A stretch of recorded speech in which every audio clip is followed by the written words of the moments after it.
But somebody had sent me a thing saying, are you going to do doom and gloom with IU again? Haters going to hate.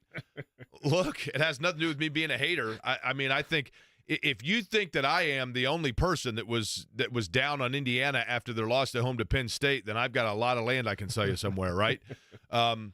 Look, it was a good win for them. It does not turn the season around for them. Where they go from here is going to be interesting. They got, 8 games left? They are challenging games. I think they've played their way out of the tournament. I don't think that they can get back into the tournament at this point unless they make a serious run, obviously. You have to reinvent what you've been all year. Correct. Now, the one good sign for them is that, and I don't mean to make light of a player injury or wish ill against a player who is hurt, but I do think that Indiana is a better team without Xavier Johnson on the floor. I just do.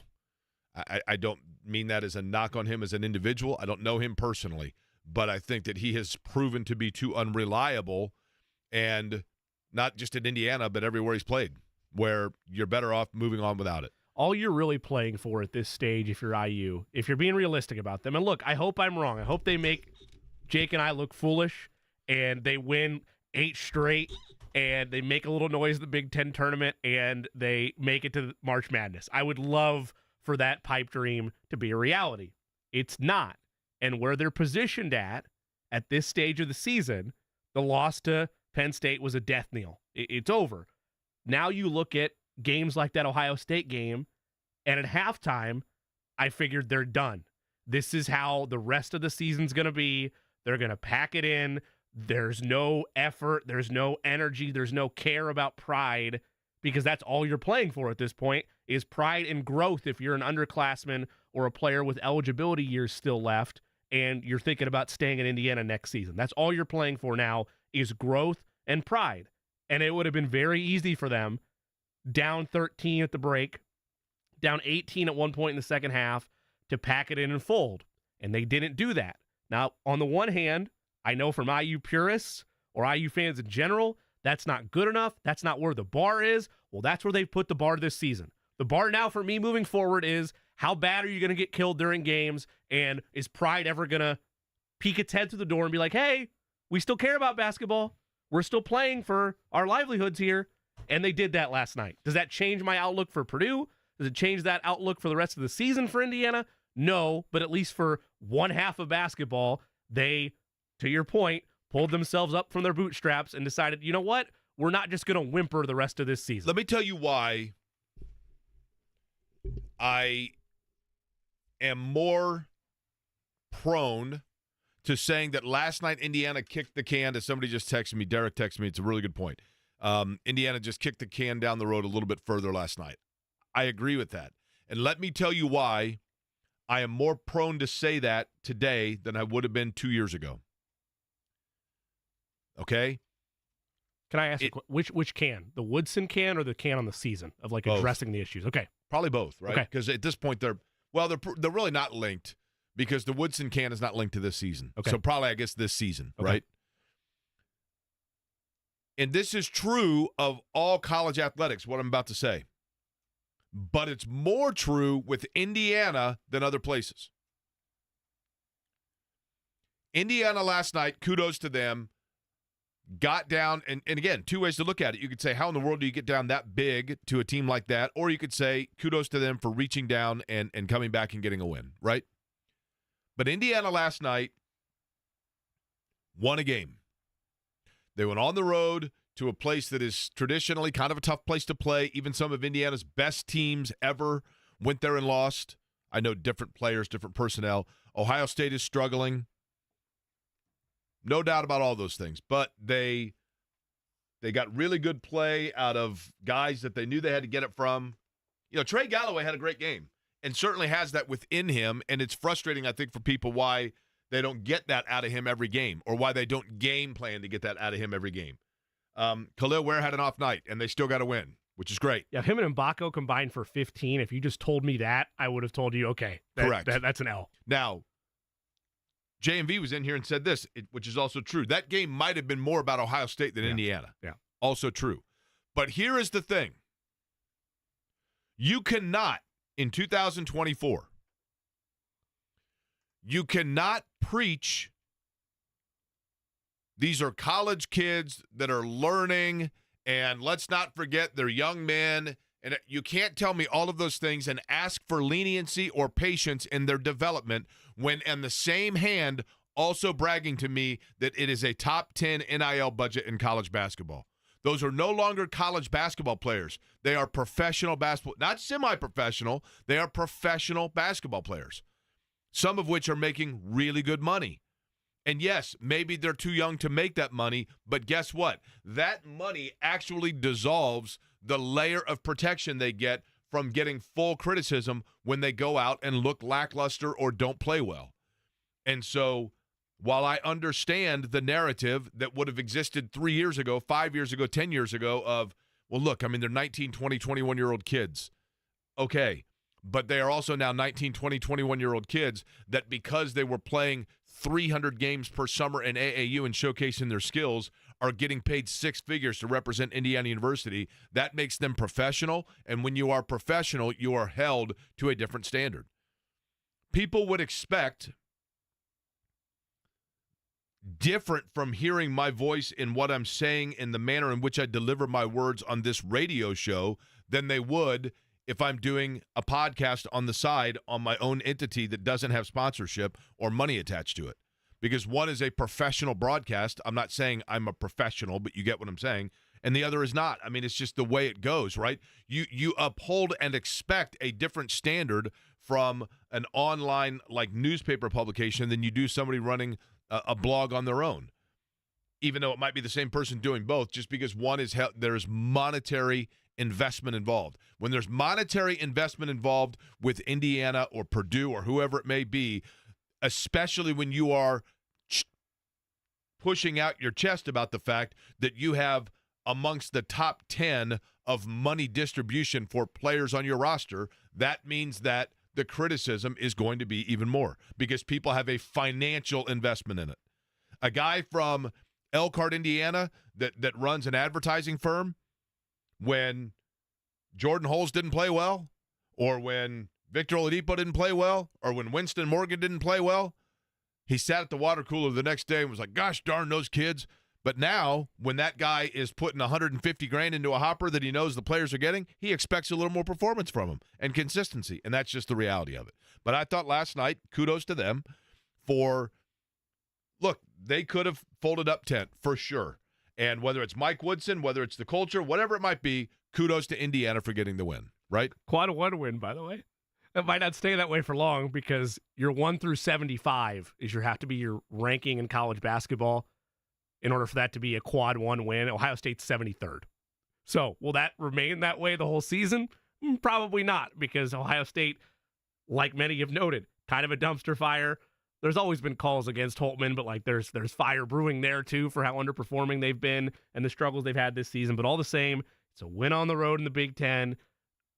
I've been on this train since 3 weeks ago, that they're not a tournament team. Indiana's not, but they have staved off elimination for the time being and at least can continue to try to map out a pathway to save this season, even though inevitably I think it's probably done. But credit is deserved because I really did. I saw that first half, looked at everything at halftime and thought, this thing's done. I still watched it, but it's like, they're not going to come back. And then they did. And it was a pulse within this team that I did not expect to see again this year.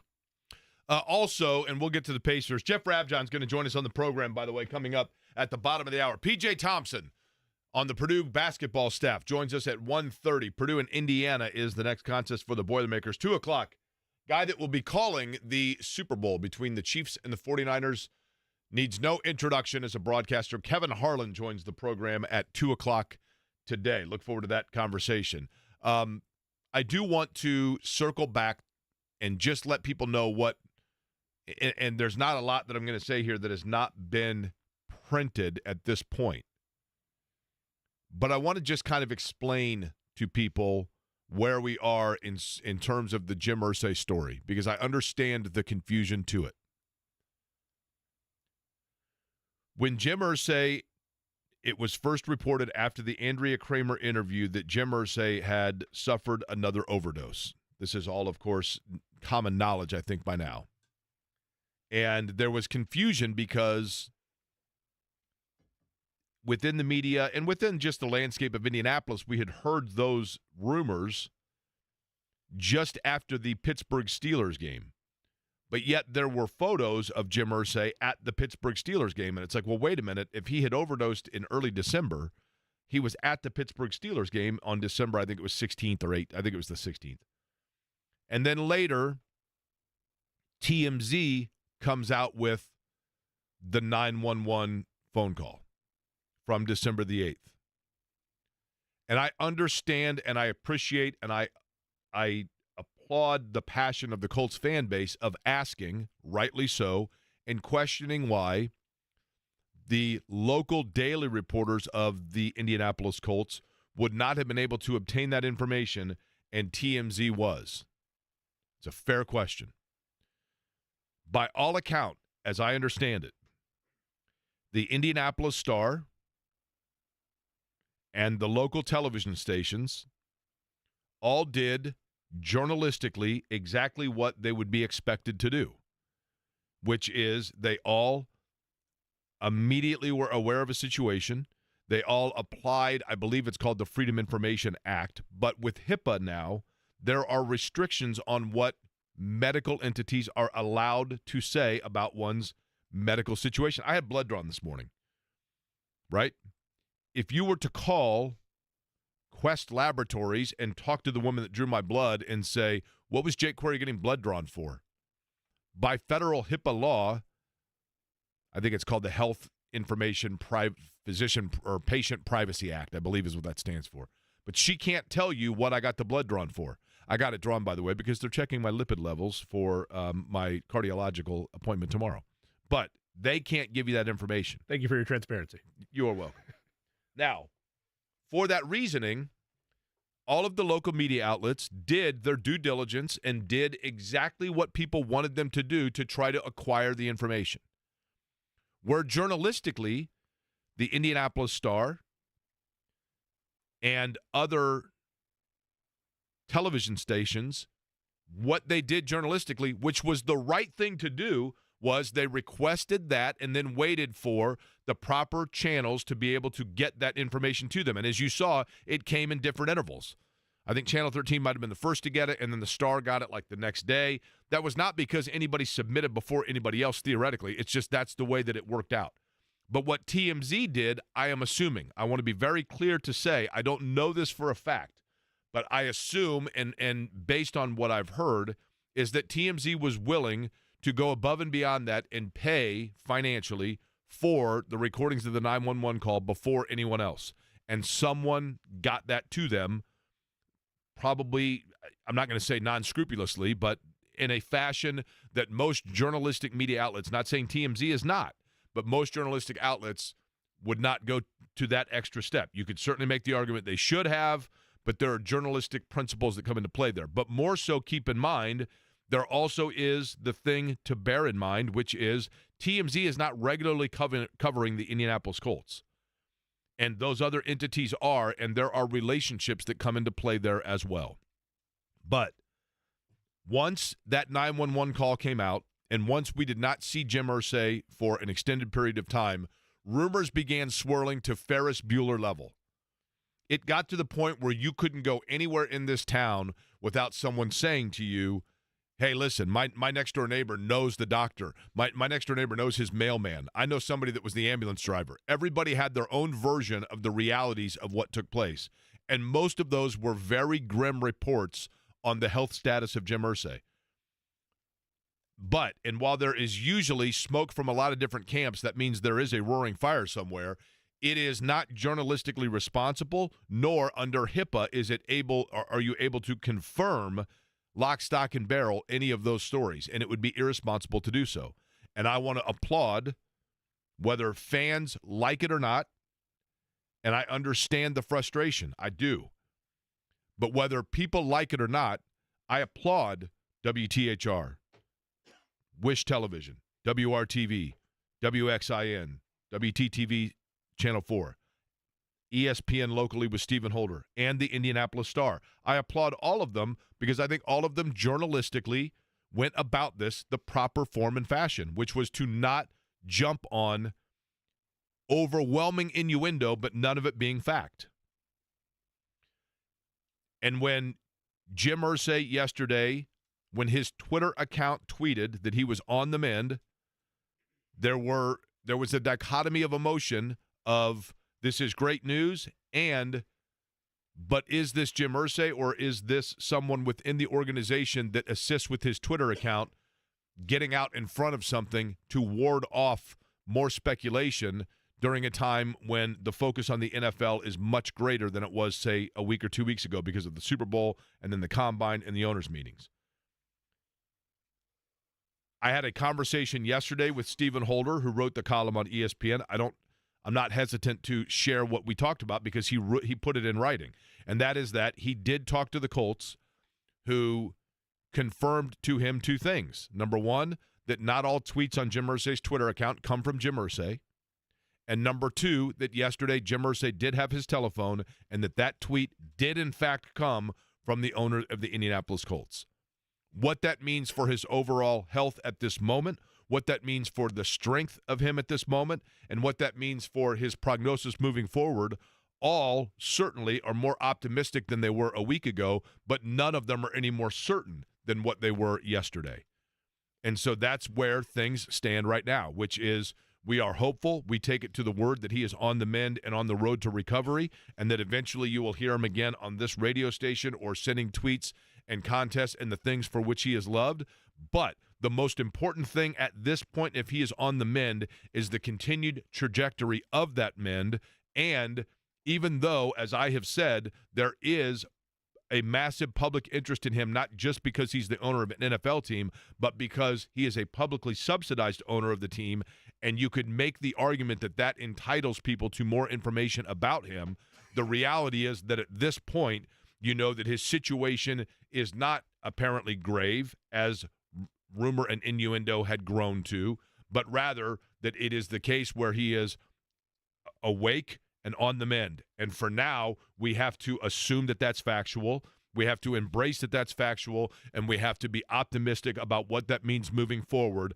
But for people that want to say that the local media was asleep on this, for people that want to say that we were all just like sitting in bed with the Colts, none of that is true. It is rather the fact that everyone was following the guidelines that both federal law and journalistic decency show, which is that you wait for the Colts to let you know what's going on, and then you take the information that is given to you and you work with it as you can. And that information right now is simply this long-winded, and that is that Jim Irsay, by all account, is the one that sent that tweet yesterday, and we can deduce that Jim Irsay is healthy enough in a situation to have the sound mind to send that tweet, let people know, and that he is aware of the well wishes that went his way. But we don't know any further than that, the plus or minus from that. And at this point, responsibly, we await for the next and hope for the best. That's the best way that I can answer all of that, because a lot of people ask me about it, including the woman drawing my blood. So that's the best that we have on all of that, if that makes sense. As for last night at the Fieldhouse, Pascal Siakam, Jimmy's really good. Phenomenal. And you're starting to see finally the pairings and the type of chemistry that you hoped for when you go and acquire him and pair him up with Tyrese Halliburton. And on the Tyrese Halliburton front, 29 minutes last night. I know Rick Carlisle mentioned post-game that he's not fully there yet, but again, they're slowly bringing him along, and this is a 7 to 8 minute increase from where he was a couple nights ago. So you're starting to see him really round into form, and while the Rockets aren't the Celtics or the Bucks, just because it's not Big Ten basketball and it's the NBA doesn't mean it's not hard to win on a nightly basis. Took a lot out of the Pacers to get it done, but a suffocating third quarter response after they're held under 30 in the second, and a nice game-sealing layup effectively by Tyrese Halliburton. You know you've hit a bingo card here, Jake, because you also had Dylan Brooks, who I'll give him credit. He was 23 last night, but he has made himself as, whether he's a fake tough guy or not, he's made himself into a trash talker, always picking fights, and I appreciate a little bit of jarring between him and Tyrese, even if it was just banter late in that ball game. So he had a little bit of everything in this contest. For Indiana, the focus remains where it was a couple of days ago, which is not just getting Tyrese Haliburton healthy. It is closing strong over these final 5-6 games. We said it a couple days ago before the All-Star break, because this team is not in its final form. They're not perfect right now, but anytime you can stack wins, especially leading into a nice little bit of break and a reprieve from the grind that is the NBA season, when they are now equipped, which is why I feel pretty good about it. I was just making a bold prediction when I said it in September. I wanted 6 seed or better for them. It's clear with the Siakam acquisition that should be expected for them now, that they should be able to, if they're playing their best basketball, float around that area and be not a play-in, a playoff team. And you got another reminder of what they're capable of, especially on the offensive end with Siakam last night. Another thing that I thought last night was, and not that this hasn't already been kind of shown or proven, but one thing that I think we saw again was exhibited last night. There are certain players, and there are some players that actually their salary doesn't necessarily match their contribution level. Andrew Nembhard and Aaron Nesmith, I mean, it's when you look at what they are getting paid and what their contribution is, doesn't necessarily equate one across to the other, right?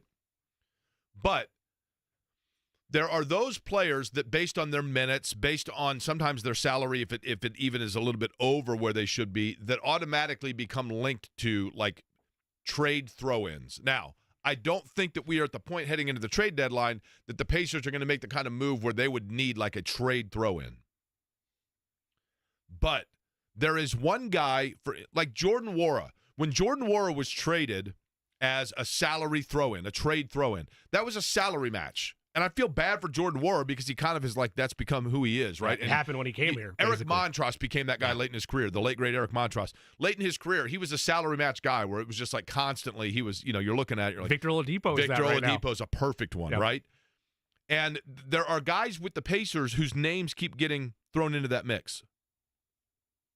But the difference between Jordan Nwora, the difference between the late career Eric Montross, the difference between Oladipo's a bad one in this case to say, for what I'm about to say, because of the fact he's hurt, right? But players that are held, Aaron Holiday, right? Guys like that become last minute, like, throw-in pieces, because it's kind of like that drawer in your kitchen that you open up and it's just got, like, random stuff. Like when you move, you get all the boxes, like, packed away, and then you have the last box that was the one that you were just done with packing, and you just kind of threw everything into it, and it's got like an ice scraper, an ice cream scooper, gotta have a paperweight in there. A paperweight, just like random stuff, right? Yep. And those kinds of players do exist, where they're the guys that just kind of get thrown in at the last minute. But there are also players that you look at and you say, but they bring something to the table that you can't get elsewhere.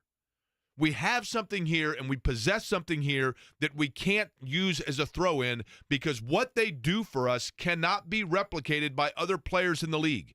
And they do things that, like Jordan Nwora comes in and is instant offense shooting from the outside three-point range. Okay, there's a lot of guys like that, right? Eric Montross was a 7-foot rebounding, occasional defensive stopper, and 5 fouls. There's a lot of guys like that. Bismack Biyombo, who's the greatest player in NBA history, is like that, right? Yeah. But in terms of constantly seeing angles that others don't see, playing the floor like Wayne Gretzky of knowing where the ball, not where it is, but where it's going, and coming up and literally being like a fox that you don't even see skulking around and then coming in and making a sly move at the last minute that benefits your team. No one does that better than TJ McConnell. Yeah. And Indiana doesn't have anybody else that does that like TJ McConnell. And last night with TJ McConnell, in a situation where Haliburton is obviously on a limit, right? McConnell comes in, and in 19 minutes, the dude is like shooting at a high level. He is getting steals. He is forcing turnovers. He just makes plays that are critical to what they do. And I'm telling you, I would be stunned so long as he stays healthy. I would be stunned. And you ready to really laugh at me? I would be stunned so long as he is at a health status where he's giving you minutes if TJ McConnell does not finish his career as an Indiana Pacer. I wouldn't laugh at that. And I would be stunned if he doesn't actually then work in the front office after that. I think Philly's still kicking themselves that Totally. he got away. Totally. Jeff Rabjohns, by the way, probably kicking themselves because he agreed to talk to us, but he's going to do so on the other side. Weather in Indiana.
Jeff Rabjohns at Peaks.com. I've known him for a long time. I don't know him to be a gambler, but clearly he lost a bet because he's agreed to come on the program, which always accentuates our conversation and gives it credibility about Indiana.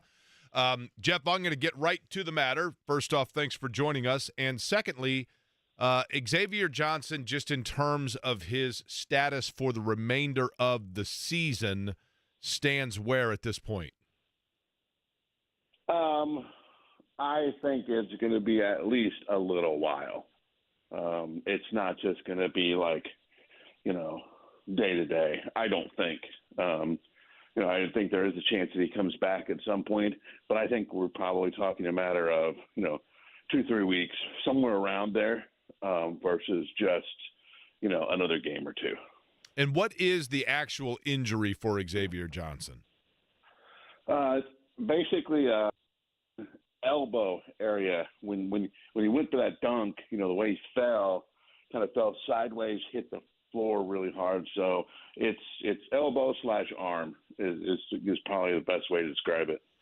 Here's the thing about him, Jeff. I've been hard on him, okay? And so I'm not asking you to pile on with that. But if you could see if this makes sense. My question about Xavier Johnson, who I know has talent. I mean, don't get me wrong. I obviously know the talent is there. But at the same time, the inconsistency, this year the consistency has not been there, obviously. Maybe that's a health issue. I get it. And I hate to say this about a young player, but are they better off? In other words, could they get to a point where they just say, you know what, we have continuity now in terms of how we're finishing off the year with our backcourt play, so let's just go ahead and you get healthy for whatever your next venture is in the game of basketball? No, they're not better without him. And the reason is he's the only player they have on this roster who can really has legitimate wiggle, that is, get his defender off balance, get hip-to-hip with him, go by him. The only guy who can really turn the corner, truly turn the corner in the ball screen, get downhill. And that's something that if you're going to run a ball screen heavy offense, you really have to have. Now, people are going to say, Robbie, what about last night? Trey Galloway, didn't you see it? Yeah, okay, I saw it last night. And Galloway did a phenomenal job. But he's not the guy. He doesn't have the quickness that Xavier has. Now, can Trey Galloway do some really good things and make some good decisions and not bring you the risk of the Xavier Johnson knucklehead stuff? Yes, he can. See, that's the thing, Jeff, right? I mean, yeah. Well, some people are like, okay, well, what's the trade-off? That sounds kind of like what you're asking. What's the trade-off? But Indiana's better. Good Xavier Johnson is the best guard Indiana has on his roster by a reasonable margin. So sometimes you're looking at, okay, what's the risk, what's the reward? Xavier Johnson, good X, does have a lot of rewards. Mike Woodson's first year, the way Xavier got going with Trace Jackson Davis there in the Big Ten tournament, probably got them in the NCAA tournament. So I don't think IU's better off without him. I really don't.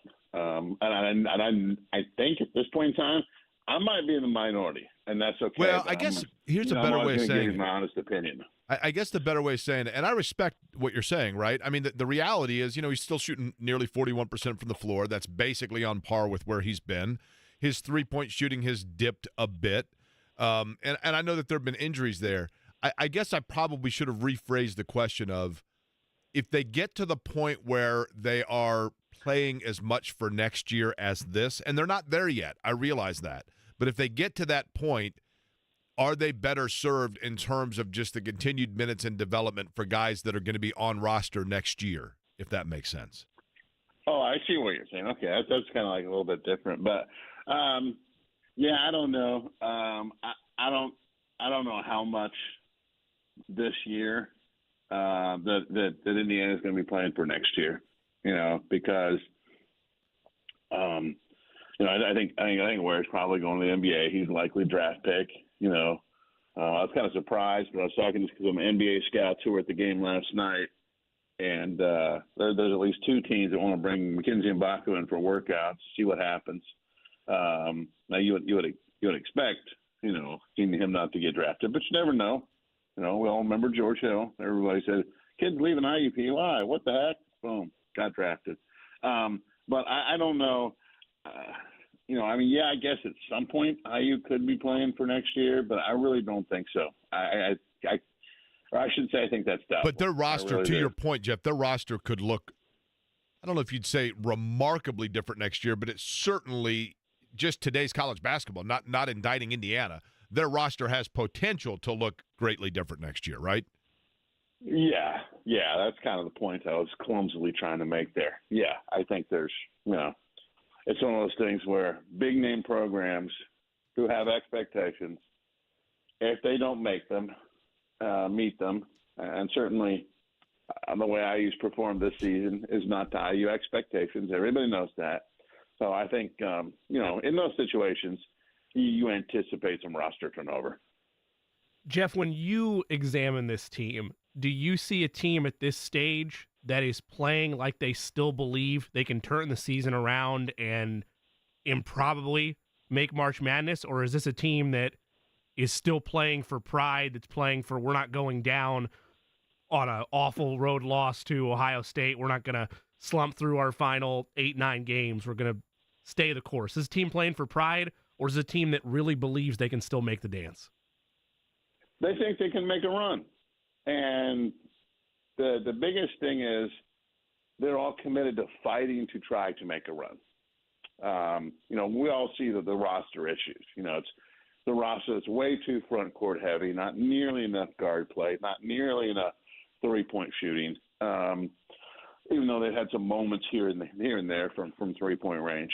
But this is a team, standing back in the hallway, talking with Trey Galloway and Anthony Leal last night, and even Malik, they're like, we just came back from 18 down. Why can't we play better than we have? Why can't we do this more frequently? And, they're a team that believes that if they fight, they could have a chance. Now, we all look at the math and go, okay, it's a long road, which certainly it is when you look at their net ranking and where they are in Bart Torvik and everything. But it's a team that's committed to fighting. They really – look at the way Malik Renew played last night. Well, he's been that way.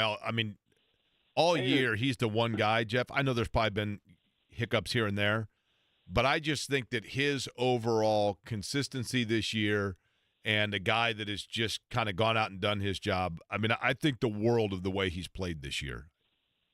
Yeah, and I would put Khalil Ware as right there next door neighbor maybe. Malik's been had more the big time performances, but Khalil Ware's been really good too, and especially if you look at some of the analytics, the impact analytics, those guys are 1-2 on the IU basketball team, and without those two, IU's not 500. I'm not even too sure if they got double-digit wins because those two have carried the Indiana basketball team at times. Malik last night, just 26 points, 14 rebounds, plays 38 minutes. Other times, he's played heavy minutes, and that's another thing that's been impressive. We all saw him as a freshman. He got in foul trouble, and then during the summer, I was writing, I think he's going to make a big jump. People are like, well, Rabby fouls all the time. Can't stay on the court. How can we make a jump?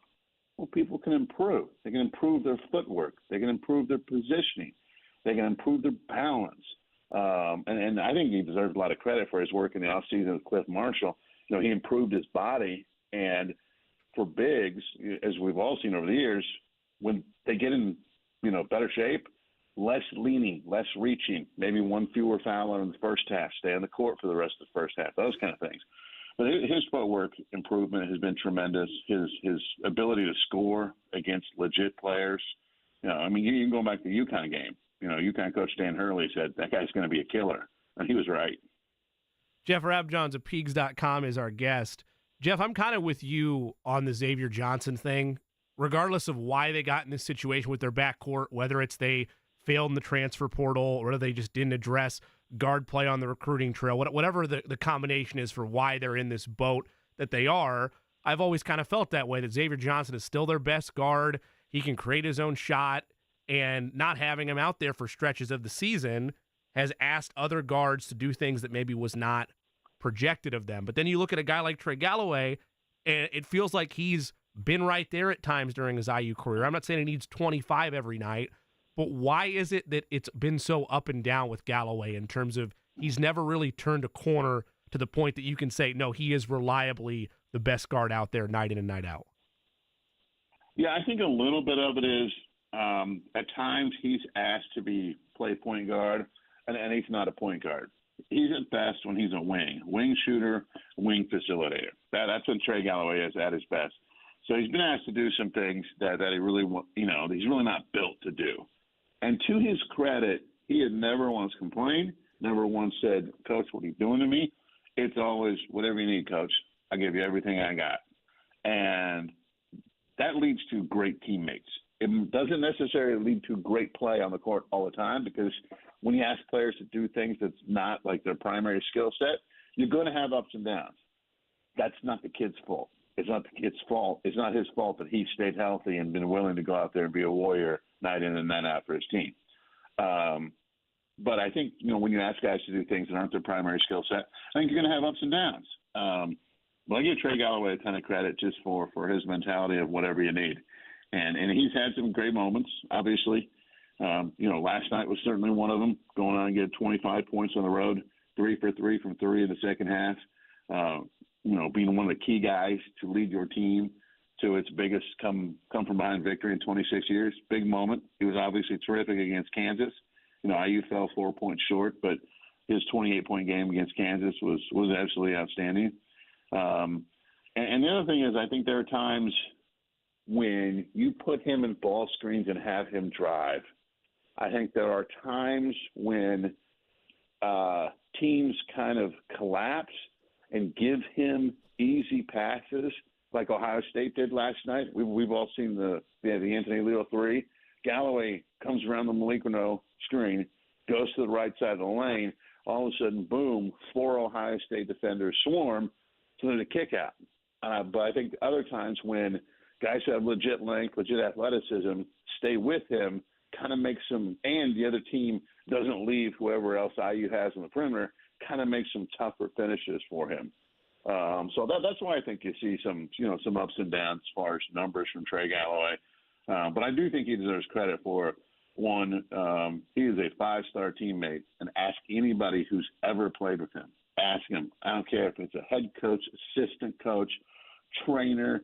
Call Tim Garl and ask him what he thinks of Trey Galloway. That guy deserves a lot of credit for what he brings in terms of that, in my opinion, on a day-to-day basis to a basketball team.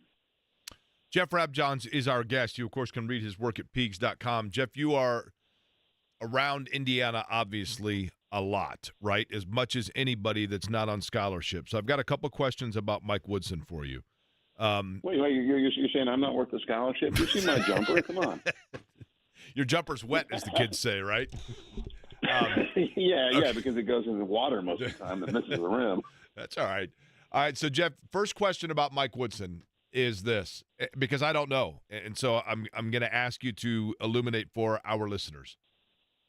Would you list Mike Woodson as an in-your-face motivating coach, or more of like a player's coach, hands-off type, kind of lets guys figure out where they need to be coach? How would you describe his coaching style? I would call it hands-on, but it's not like an aggressive, in-your-face screaming style. It's a lot more like, okay, let's say I'm Mike Woodson, you're Jake, you're playing, we're in practice, you did something wrong 3 times in a row. Blow the whistle really hard. Jake, son, damn it, now you went to North Central. Didn't they teach you anything? Did they teach you anything? What? And did you listen to the words that I just told you? Yeah, Coach. Okay. How about you try to do what the bleep I'm telling you to do? How about that, huh? Okay. Look, Jake, look me in the eye. You listening to me, son? Okay. Now we're going to do this until you get it right. And if everybody else gets mad, they're going to be mad at you for the rest of the day. You got it? Blow the whistle. Do it again. That's a little more Mike Woodson. Okay. Which is very good insight, by the way. And I did go to North Central. Kudos. Yeah. I know you're proud of your school.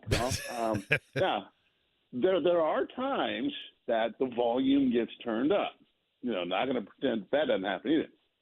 But for the most part, it's, he's trying to teach, if he has to get into them, it's a little more of, okay, let's, grab him, look me in the eye, son, before you kind of just go nuclear on him. Okay, you know? so what would you say right now then, Jeff Rabjohns, is his level of frustration versus other times that you've seen of his tenure with the way Indiana's playing right now? Because I do hear a lot of him saying, like, look, I just got to get these guys to play harder, and at times it feels like he seems exasperated that it's not getting through. What's his level of frustration, and what is the time frame, do you believe, on when he himself starts to get to the same level of questioning that people may have of him? Oh, man, those are two really good questions. I have a hard time speaking for somebody else's level of frustration, but I know he thought the backcourt was going to be a lot better, which, how can I say this and be diplomatic, which I think was being very hopeful, okay? If you take, let's say, Peyton Sparks, Anthony Walker, nice kids, not talking about them as people. We're talking positionally here, okay? Just positions. If you took a backup center who barely plays and made that a shooting guard, and took a backup forward who gives you spot minutes here and there and made that a wing who can slash, I use backcourts a lot better. And, you know, it's not, you know, some of the guys who you have there are solid players, but they're not studs. You know, Trey Galloway, we talked about. Anthony Leo, playing a lot better. Anthony Leo should play more, in my opinion. Gabe Cupps, freshman, was expected to play behind Xavier Johnson, possibly even behind a portal combo guard. Nobody in the world was projecting Gabe Cupps starting point guard for Indiana as a freshman. Nobody. The grief that kid gets on social media is ridiculous. The people yelling at that kid are not very bright. So I think Woodson was a little too hopeful, in my opinion, about the production of this specific backcourt. I really do. So, you know, his level of frustration, I think he's frustrated. But I think the big thing for Indiana right now is this. As we sit here today, I'm not projecting the next 8-game results for IU, just saying, as the three of us sit here and talk today, I think the biggest thing for Indiana is get a home run in the 2024 transfer portal cycle. I think that's the number one thing that would change next season for the Indiana basketball team. Jeff, we appreciate the time. Go ahead. Sorry. No, I was saying, as far as like how long Woody wants to go, I don't know. I can't speak to that. I can't speak to that, you know, other than I know he wants to be seen as the guy who got IU basketball back on track. You know, Fair. 5 years before, no NCAA tournaments, he wants to be seen as that guy. And obviously this year, that ain't back on the tracks. So I guess it adds fuel to the fire to come back next year and try to get it going, right? And then eventually find the guy that the reins are handed off to. But a lot of time between now and then. Jeff, I appreciate the time as always. What's your high school, Jeff? My high school? Some little podunk high school in another state that nobody's heard about. Nobody cares about. Illinois, right? Is that your home state? Well, I was actually born in D.C., but since bounced around a lot, so we ended up going to high school in Illinois. Yeah, but nothing like North Central. By the way, your Panthers, did you go to the reunion? I did not. My cousin's kid's on that team, so technically my first cousin once removed, but my cousin Lucas Query was on that team, but I was not there. That was 8 years after me, and I was like, you know, I was peddling cigars then, man. I know Dr. White was there, and I love Doug Mitchell, and I know Lucas was there, but I did not make it. But I'm proud of him. Hail our Panthers, Jeff. Hail our Panthers. There you go. There you go. Appreciate you guys. All right. Sounds good. Appreciate it, Jeff. Jeff Rabjohns. We are way over. By the way, PJ Thompson balancing things out. Purdue, bottom of the hour. Coming up, we will talk to the Director of Player Development for the Boilers. Hey, it's JMV for CarX. Winter driving equals pot.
Okay, so I'm victorious. It's not my birthday, but I'm celebrating like it. Now comes the worst part of the blood draw today, and that is the Band-Aid on the hair. I'm a little worried about it. And I'm on blood thinners, so when I take this thing out, guys, I'll be honest with you, I might look like a fountain. You know what I mean? Do I need some kind of face shield so it's not You just might. Because you're splattering right in all the over my line of face? you're Is like it time Costanza now? with the grapefruit, huh? Is it time now? Like you have no other choice? This is the only avenue? They told you, hey, it has to be within No, you this want me to time wait frame? till 3:15? Is that That'd what you're be telling honestly great, actually. Have you ever seen the photo of me with the nosebleed Yes. on the blood thinners? Is that I Detroit? think you did show it to us, yes. Well, I had to Detroit. I had the nosebleed that sent me to the hospital because I couldn't get it to stop. But in Barber in Birmingham a couple of years ago, I had a nick while shaving right before bed. Yes, you did show us this. And then overnight, because it was when I first had gone on blood thinner, so I was a little naive. I thought I had it stopped up. Somebody punched And you I in the woke nose up in in the middle of morning, and my bed. I mean, I was like, so I had to take a picture of my face to show the front desk so they didn't think I killed somebody. I'm like, look, it was me. That's my blood. It's AB negative, rarest blood in the world. We're all narcissists because we are the universal receiver, but no one but ABs can take our blood. That is a fact, by the way. Oh, so that They knew. explains God that. knew that I didn't like needles, so he gave me the blood that no one else could use, but I can receive anybody's. I'm just saying, for what it's worth. We'll get back into what happened last night at Gainbridge Fieldhouse. And a couple of players that you wouldn't expect rising to the occasion for the Pacers. We'll explain next. The Pacers are breaking all.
By the way, thank you to Jeff Rabjohns for his time earlier. Indiana last night winning over Ohio State, also at the Fieldhouse. Pacers over the Houston Rockets. I thought Houston, I don't see the Houston Rockets often, obviously. I mean, they're in the West. They're kind of they're like the Atlanta Hawks of the West, right? Like, they got some players, but, you don't hear a lot about them. But they have good young players. And at one point I looked up and I'm like, man, they just seemingly have, like, interchangeably 4 or 5 guys that are just dudes, right? They have young guys, They right? have a great collection of players that you expect to thrive elsewhere when they inevitably leave Houston. Yeah. That's probably a good way of saying it, right? Jabari Smith, they'll go, well, we spent a lottery on him, and now he signs as a free agent. He goes to Orlando, and he's averaging I'm still on the Jalen Green right? train. I'm still on the Jalen Green train. I like him a lot. G League Ignite, right? Or one of those? Yeah. Excite, one of those? Yeah. But last night for the Pacers, and by the way, Golden State coming up next. That game is tomorrow night at the Fieldhouse. And I can always tell because everybody who's got kids that play in the Carmel Leagues tell me that they want to know if I have extra tickets. Unfortunately, I will let you know that our ticket allotment has been used. You give away Curry jerseys with that too, right? You're That's not just right. giving away tickets. You Signed, throw those out there signed, too. yeah. I thought so. Last night, Neesmith, who I've been very high on, hit a couple of big threes for them. Nimhard getting a lot of minutes and, again, able to score in the lane. But I thought Halliburton was really good last night. It felt like also in his new role, if that is what his new role is going to be, that was the first time Buddy Hield looked comfortable. He did. You're right. He hit some big threes for them, right? But Miles Turner last night was really good. And it's not easy because Miles Turner is, again, at his size, he's going against a lot of players that are kind of stepping more out on the wing, and you still think of him as a rim protector, so to speak. But I think the Pacers continue to get really good minutes out of Jalen Smith. He just brings – and Jalen Smith is an interesting player for Indiana because he came to the Pacers – he was a guy coming out of college that was a high pick coming out of Maryland, and he kind of got buried in Phoenix. He and Neesmith have very similar stories to one another, where they got buried a little bit, and all of a sudden, the Pacers say, you know what, let's just go ahead and take a flyer, if you will, on Jalen Smith. And he's an interesting player because he can do a lot of different things. His body type is really good. He's become extremely active around the basket, and particularly from a defensive standpoint. He's become almost Turner-esque in his ability to protect the rim. But he also can shoot and step out a little bit. I realized last night he only had 9 points, but he gave him 17 quality minutes, and that, again, continues to kind of give them a little bit of flexibility. Maybe it holds back Isaiah Jackson a little bit because I like Jackson a great deal, but I think you have a pretty good idea now who Isaiah Jackson is. Well, and the extra layer to all of that, Jake, is the Pacers are going to have a decision to make this offseason financially, one would think, assuming that everything plays out the way I think it will, between Obi Toppin and Jalen Smith. I think they're done. I don't think they're making a move at the deadline. I think they're going to stand pat with what they have and hope it's enough to achieve what they want to achieve this season. But when we were talking about this with Tony East earlier this week, that's a spot with power forward, not Tony East. We were talking with, I think it was just us going back and forth with it earlier this week. And I apologize what happened there because Eddie gave me a look. I talked to Tony East earlier this week, and that's why I'm getting conversations mixed up. We were talking about power forward play and the depth that is behind Pascal Siakam, the depth that is behind Miles Turner, and where these contracts play out. Obi Toppin is a restricted free agent at the end of the season, and Jalen Smith is a player option. I expect Smith to opt out of that player option, and I think that the Pacers are probably going to have offers they might have to match when it comes to Obi Toppin. They're both relatively young players. Granted, Smith's a couple years younger, but they're both kind of in that same stage of their careers where they're depth pieces, not necessarily everyday starting pieces, but you don't want to lose that and be solely reliant on Isaiah Jackson as your only piece for front court depth a season from now. And so now on a nightly basis, you're kind of looking internally at both Smith and Toppin, and not to say they're going against one another because there's good continuity with this team, but that is a crossroads the Pacers might have to address, assuming the financials are too great for what they would want to do to retain both of them. Because I think that's probably off the table. Even if Smith only gets $7 million and Toppin gets 10, you're probably not going to be able to bring them both really back. going to overpay Jalen Smith. I do too. I've been saying it the last couple of weeks that a player with where he's at in his career and with the NBA being monopoly money, there's a good chance that somebody makes him an offer that would put the Pacers in a tough spot, and it'd be easier for them to do it with the restricted free agency on Obi Toppin, because we know in years past, even though this might be tinfoil hat territory, it's been addressed enough for this. Thank you. The whole DeAndre Ayton thing with the Suns. Now, tell me your theory on DeAndre Ayton with the Suns, because I kind of like it. So this isn't just mine, but I've been of the belief that the Pacers made that offer to DeAndre Ayton's team because he was a restricted free agent in order to force the Suns' hand to match that, thereby removing them from other sweepstakes in that same offseason from a free agent standpoint. Now, eventually, they got out from under that, but all of last season, if you're a Pacers fan and you're looking at what Ayton was doing in Phoenix, you're saying to yourself, man, thank goodness we did not pay that level of money and that they matched, and it wasn't a situation where you're on the hook for that. That is a tool, whether people believe that or not, and it is in reckless speculation, tinfoil hat territory for a reason, but restricted free agency is not only a tool for teams to be able to retain their own players regardless of the money that's on the table, it's also a tool for other teams to force the hand of the holders of the contract in the first place. And that might happen with Obi Toppin this offseason. Okay. Speaking of basketball at Gainbridge Fieldhouse and basketball at Lucas Oil Stadium in the All-Star Weekend, Eddie Garrison, you have before you the list of celebrity All-Stars in the Celebrity Game, correct? I do. Okay. Now, I'm going to, and we should probably play some sort of music on this because I don't do this often where I show a little humility and put myself out there, okay?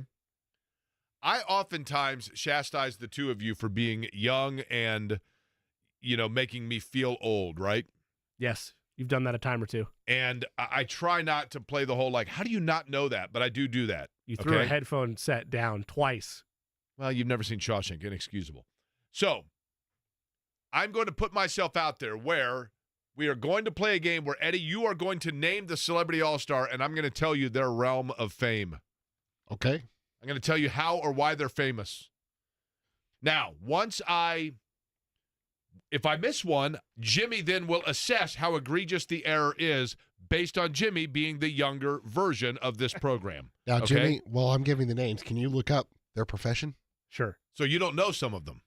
Yes, correct. Okay, so if there's one I don't know, I then need you guys to tell me how egregious an error it is. And those of you that would like to play along at home in a very fun game. If you'd like to play along at home, you can text me as we do this at 317-523-9288. That is my cell phone number. You can text me anytime, 24 hours a day. Of course, there is also the break room as well. And the break room as well, which is the YouTube page, right? People that want to chime in can, and let me know how egregious they find my error to be if I cannot recognize or identify the celebrity. How many do we have, Eddie? There are 1, 2, 3, 4, 5, 6, 7, 8, 9, 20 celebrities in total. Okay, so we'll try to do this quickly, but go ahead. All right. Team Shannon. Oh, that's my favorite team. Let's go, Team Shannon. Yes. I'll skip over the first one because you'll know this. Well, no. Micah Parsons. Micah Parsons. Or you should know this. I want to say Micah Parsons was a player. Actor? No. Trust your instincts. Hit me. What'd you just say? What'd you say first? A player, right? Yeah. That's what I thought. Yes. Yeah, but I'm thinking this is a... No, these are both current. It could be current, my former, apologies. all across I was the board. going to say, well, there's a Micah Celebrities Parsons of player. all shapes and sizes. Okay, Correct. gotcha. Okay. Yeah. All right, so next one. Do you not know who Micah Parsons is? I do. No, he's a Okay. player. Cowboys. Yes. I don't know if we're being specifics or if we're just looking but for I thought it was professional. all actors and rappers. No. No, former players and other sports Okay, are yes, involved too. okay. Quincy Isaiah. Quincy Isaiah, do not know. Jimmy, how egregious? I will say not insanely egregious because I didn't know the name offhand. Eddie, do you think it's egregious? It's a two-person panel here. No idea who this person is. Okay. Right, there you go. He's an American actor. He was in Winning Time. He played Magic Johnson. Ah. Okay, that's good. I've seen that, so I feel All right, bad next. now. Connor Daly. Okay, I know Connor Daly. By the way, Connor Daly going to be on the program Thursday, a week from tomorrow. Beautiful. Okay. Jewel Lloyd. Jewel Lloyd. Mhm. Well, I mean, let's see. You got my dad's name in the mix there, and it's not Jewel. I'll go with actor. Jimmy, how egregious? Not egregious. Okay, Eddie, he is?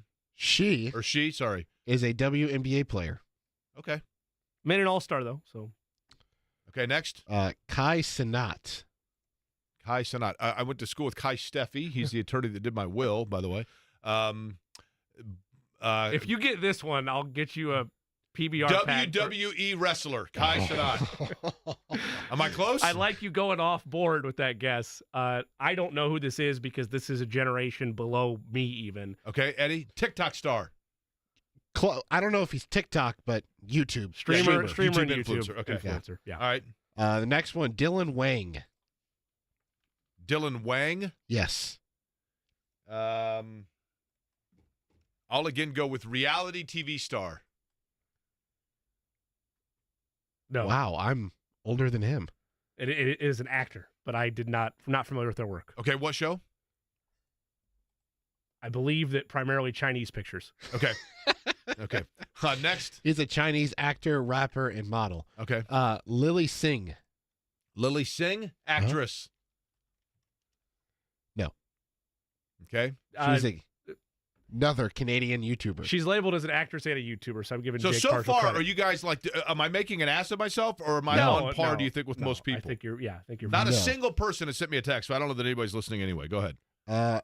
Jimmy, are you looking at the graphic as well? I'm looking at our friends over at the Star. They list occupation and person. Oh, okay.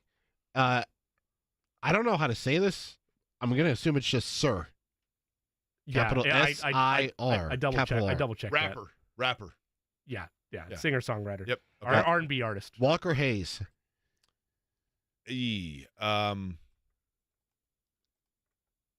Athlete? No. Okay, Jimmy, how egregious? I've heard of them. Country singer. So Okay. I wouldn't say. Next. Annual AA. I don't know if that's actually how that's said, but that's how it's written. I have annual AAA, by the way. Roadside service, excellent, great. Okay, annual AA. I'm saying not egregious. This is a Latin singer. Okay. All right, that rounds out Team Shannon. Now to Team Stephen A. Smith. Jennifer Hudson. Jennifer Hudson, singer. Yes. Yeah. Yeah, I'm not a total moron. Tristan This team Joss. feels easier. Tristan Joss, YouTube basketball star. Yes. Come on now. Jack Ryan. Jack Ryan, actor and action hero. That would be correct. Meta World Peace. Not the same, but yes, you're right. On the Meta basketball World part. Peace. I have great stories about him. Okay, next. AJ McLean. AJ McLean was a former Alabama quarterback, also bald and helps you sell house cleaning products. McCarron, but yeah, you're close there. He's an American singer and dancer. Okay. Founding member of the Backstreet Boys. I did not know Okay, that. that's okay. I should have known that one. I should have known that. That's a little more my age group. Okay, next. Okay, not Kwame Brown, but Kwame Onwu. I don't even know how to say this last Well, name. then how in the hell can it be egregious if I don't know it? Onwuachi. Jimmy, egregious, not egregious. I should probably know this if I was, more cultured with food and wine and Esquire, but he's a chef. Hey, Jake, you're doing great. I'm proud of you, somebody says. He's a well-known celebrity chef. This from Neil Brown, speaking of well-known celebrity chefs. Jake, I'm texting you to let you know I have no idea what's going on. Okay, good. We've All got right, next. 4 left. Natasha Cloud, Natasha Cloud, singer. WNBA player. Darn it. Okay. CJ Stroud. Okay, come on. I'm just going through the list. CJ here. Stroud, that's a good one. That's a big one, actually. These Okay. last two, I'm going to rule early and say it's not egregious because I don't know who either one is. Okay. Adam Blackstone. Oh, Adam Blackstone. Yeah, I loved him. He's one of the Netflix shows I watch. Right? Musician. Yeah. He's a pianist. Right. And keyboards, yeah. Mhm. Yeah. Final celebrity, Gianmarco Tambiri. What's that? Gianmarco Tambiri. I'm going to say it's Gianmarco, but it's fine. Musician. Mostly known for the tambourine, a little bit of wind flute. Olympic high jump champion. That too. But that was before the musical career. Yes, right. That was early Right. days. Do you want to play coaches or do you want to stay where you're at? Coaches should be all easy. Yeah, coaches Yeah, I should mean, be I'm with good lineups. now. All Right? okay. I'm good. Peyton Manning will be the coach with Team Shannon, along with 50 Cent. Well, Stephen I A's better. coaches I got are, a bone to pick with Peyton Manning, then, right? I guess that's true. Stephen A's coaches are Asia Wilson, Lil Wayne. Just out of curiosity, the pianist. Which team is the pianist on? Stephen A. I want to keep the pianist away from Team Shannon, just for what it's worth. Yeah, just for the folks at home, he was saying pianist, just to make sure we were By clear. the way, do you think clear on Anthony that. Richardson would be playing in this if he was healthy? No. You don't think so? Now, I will tell you this. A couple of years ago in the Amp Harris Celebrity Ooh. basketball game that takes place as part of Circle City Celebration Weekend, I played in it, and Jacoby Brissett was the quarterback of the Colts at that time. And Jacoby Brissett, I'm glad that he's a quarterback in the NFL because that's the only sport where he does pass. It was unbelievable. This dude, inbound pass, it was Deion Kane played in it, myself. I think Gary Brackett was in it. I scored once in the lane, and then I actually think I had an air ball from the baseline, which is my depth was way off in that. It was on a huge convocation thing. So the first shot was kind of tough, but at any rate, Jacoby Brissett, you would inbound. I mean, it's a celebrity charity game, right? So, there's not a lot of defense, a little bit, but not a lot. And Jacoby Brissett, literally, it would, inbound. He would, 2 steps across the midcourt stripe, pull up. And he was good. I mean, I'll give you that. He's a good shooter. But it was dude, really? There are other people on the floor here. I mean, Deion Kane, who was a rookie, he had yet to be released by the Colts because I'm not sure if he made it. He went through camp, I think, and then got released. He had just been drafted. And Deion Kane, of course, I'm a Clemson guy, so I'm like, oh, cool, Deion Kane. And at one point, Deion Kane and I are on the floor together, and we were teammates, and Jacoby Brissett was on our team. And Deion Kane looked at me and was like, dude, seriously? I'm like, yeah, I know. What's going on here? It was unbelievable. This doesn't mean anything for their respective careers. It means nothing, but it's just an observation. To answer Eddie's question, I think if Anthony Richardson didn't have an injury-prone label to him, fair or not, and played a full season this past year, that yes, he would be out there for the All-Star game. The injury stuff does not help, but additionally, and this goes back to them, the Texans being them, winning the AFC South. The Texans and C.J. Stroud are living the season that the Colts and Anthony Richardson thought they were going to have this year. Your rookie is the talk of the town. Your rookie is the one that Peyton's going to late in the Pro Bowl. I get it, nobody cares, but they stopped putting Minshew out there because Right. Peyton realized, no, I want C.J. Stroud run my flag football team, and it would be Anthony Richardson that is the quarterback, the young new toy in the NFL that's representing the league at the All-Star game. I mean, that you're probably right that. But can you imagine if Stroud gets hurt? Well, that's I mean, the that's right. That's the risk. Both him and now- Micah Parsons. Now, let me tell you guys right now. I'm going to tell you something that hurts. Yeah. Okay? getting not- blood drawn. Not Jalen. Not fasting. Okay. Let me tell everybody right now a day in the life. I wish we had the Beatles music to play, right? Woke up, got out of bed, dragged the comb across my head. Let me tell you a day in the life of what just happened to me that hurts. Not acid reflux. That's not comfortable. I get that. It doesn't hurt like this. I got up this morning early because I had a blood draw. Mm-hmm. And you have to fast before the blood draw. So I set it early so that the fasting would primarily be while I was sleeping. Makes it easier that way. Mhm. I went to the Pacer game last night. At the Pacer game, they have dinner and snacks provided. The gummy bears, I have no off switch. They have unlimited gummy bears. I have no off switch with them. Oftentimes when I leave, I look like a gummy bear because I eat so many. This time, I did not. I went one time to the game with Dr. Mottman, my cardiologist, who I have to see tomorrow, thus the blood draw. And Dr. Mottman said to me, you know, I'm not so worried about your heart, but the early onset diabetes from all of the gummy bears might be an issue. So is that the part that hurt, having to say goodbye to the gummy bears last night? That hurt. Okay. It hurt me. 'Cause I don't want that to be lost on the listeners. But it didn't hurt me like this. Okay. Going home and fasting hurt. Wasn't comfortable, wasn't fun. I like to go home and have a snack while I watch Seinfeld at 10 o'clock on WTTV, whatever, channel 252. I enjoy it. Did Boo's cat food look pretty good last night? I was actually over at Shannon's, and Okay. Kobe and Joe's dog food looked appealing. But I was fasting, right? Yeah. So I got up this morning, and I don't do needles. I don't. I'm not good with it. You would never have any worry of me getting hooked on intravenous drugs. because I honestly, I just cannot do needles. It goes back to childhood having to give blood. It's not good for me. That's good because you're something of a role model for Eddie. So just keep that up, please. I absolutely did not sleep last night. I was sweating all night. It was rough. It was terrible. But I got up and it was nice outside. The sun was out. I took a shower. I got presentable. I went to the lab. I sat down and I said, this is going to be the worst thing to happen to me all day, so let's get it over with. But little did I know. And I felt not unlike insert the name of whoever you don't like. I felt that little prick, right? Mike Damone. I felt it right there in my arm. And then I looked and I saw the blood going into the tubes and I said, just let me know when we're done. And then I sat and I was sweating and I finally got the strength to get up and depart. And I thought that was going to be the worst part of my day. And then we do this exercise of naming all of the players in the Celebrity All-Star Game. In this little exercise where I'm putting myself out there in the ultimate transparency of getting critiqued and possibly mocked for showing my age. And with it, then comes the dagger of all daggers. The punch to the face of all punches to the face. Right? The following text that I received at 1:16 p.m. some 6 minutes ago when my day came crashing to a screeching halt. Jake, you sound older than me in capital letters. From Dave Calabro. Now, let me tell you. Here it is.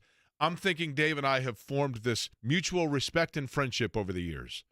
We realize that we're now the older guard together amongst the local media. But still, Dave was walking around with a microphone inside Gasoline Alley interviewing drivers when I was but a third grader. And now he's telling me that I feel as old as Dave. That hurts. It does.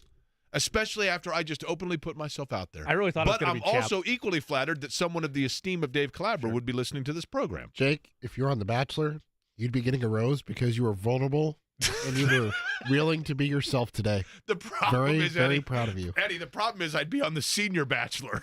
The Golden Bachelor. Yeah. The Golden Bachelor. No, here's the thing, though. Season 2. No golden about me. It's Silver Bachelor. Have you seen my hair? The dude was like 57. He was like 60 on the Golden Bachelor. You're younger than him, so you Not by much. So you're still younger than him. You're not older like Dave Calabro just called you. Dave said, I sound older than him. I don't know what to make of that. That hurts. And Dave's not old, right? Dave Calabro's not old. I didn't think so. The way He's it's being youthful. framed now, I'm in my head it goes Mike Chappell, Dave Calabro. Now the way you present Dave is youthful, but then I think about the fact I look back on Emerson Fittipaldi holding off Little Al, and I'm and Dave was a veteran at that point. You know what I mean? Dave Calabro was walking around with a tape recorder, walking around interviewing Jim Clark at the Speedway, and he's telling me I'm old. I thought we were friends. There aren't a lot of areas where North Central and Ben Davis work in confluence with one another, but I thought that was one, but I guess not, right? Well, hey, listen, I can speak from experience. This feeling goes away. In fact, from firsthand experience, for instance, not seeing a movie that everybody else has seen and your co-host taking off their headset, throwing it on the ground and storming out, that feeling is there with you in the moment, and then you're like, hey, it's okay. It's going to be fine. I'm hurt, but I'm going to rally. And I'm going to rally because the director of player development for the Purdue Boilermakers and a former guard himself, as Purdue gets set for Indiana, is going to join us on the program next. In order for small businesses to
Purdue is the number 2 team in the land, and as we have talked about on this program, really darn good in a multitude of areas. PJ Thompson, who, of course, was a point guard for the Boilermakers and is now their director of player development on Matt Painter's staff, joins us on the program.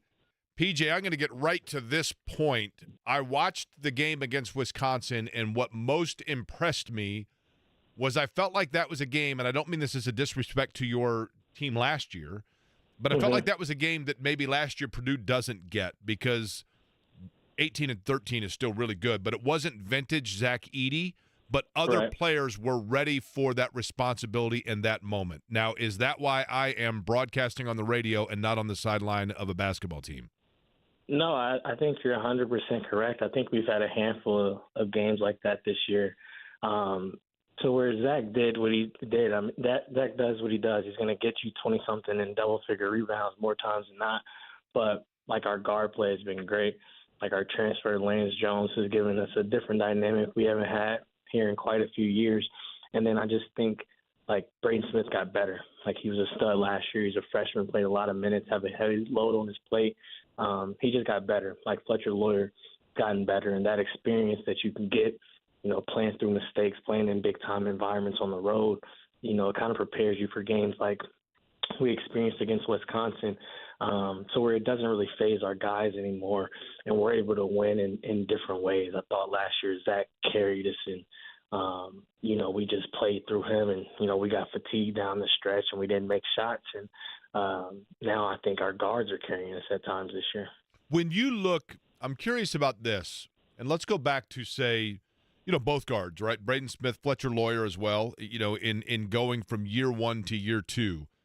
For you, PJ Thompson, as a coach, as you were getting those players to grow and working with them and developing them, how much did you have to develop as a coach from year 1 to 2 with those guys by learning that what you as a player had as instinct, other players may not? And so therefore you automatically assume a guy's going to see something on the floor, and you had to realize, you know what, I've got to talk that player through what they should be seeing because it's maybe not instinctive what was for me. How much did you grow with them? Oh, a ton. You know, Coach Payne always, you know, would tell me, like, you know, it's not what you know, like, it's what they know. And so from a preparation standpoint, like, you know, like, I understand exactly what, you know, Indiana wants to do on Saturday. Like, I played against them a bunch of times. Like, I understand, like, they're going to push out catches. They're going to make things tough. They just didn't play as hard at home as they have in the past in order to, you know, beat us how they have. And so, like, just because I know that, that doesn't mean, like, my job, I get paid to make our players understand that. And with Braden and Fletcher, specifically those two, just from working out those guys, you know, throughout the year, watching film with them after every game, like, you know, it's something new just because they're mature and they're smarter than most, you know, 19, 20-year-olds. That doesn't mean that they know everything. And so, like, for me, it's been great having a mentor like Coach Painter, because I was once a mature player, but that didn't mean I knew everything too. And if I could go back and change things, like, you know, I probably would have a better, you know, playing career from the things that I've experienced now on the coaching side and just what I've picked up on and learned. PJ Thompson, Director of Player Development for Purdue Basketball, is our guest. PJ, I know you guys are tired of hearing of it, but it matters for the end story of this specific era of Purdue basketball. When you look back to the loss to FDU a year ago, the narrative immediately after is guard play let them down. The narrative all season was guard play is eventually going to let them down. If you double and triple team Edey, they're going to break at some point. And it was going to be an off season for you and the rest of Coach Painter's staff devoted to a year of growth, improvement, and development for your guards. And I know Lance Jones helps that, but focusing again on Braden Smith and Fletcher Lawyer, at what point during the offseason did you realize they are going to take the step forward this year? Yeah, I think we realized it right away. I think when Coach Painter recruited those guys, like, I think he knew that they were special then. And I think when you know, pair them with one of the most dominant players, you know, ever in college basketball, like, they needed what happened at the end of the season to kind of fuel us. Like, obviously, you want to learn through winning. Like Coach Payne talks about that all the time. And we did that. We did a lot of winning last year, but we needed to kind of evaluate what we're doing as a staff, how we're playing, in order to take that next step. And I think that starts with up top with Coach Painter, and he did that. Like, he's one of the best coaches to ever coach in college basketball. Like, he could retire now and he's a Hall of Famer. But like, he took a look in the mirror and he's like, well, what do I have to change?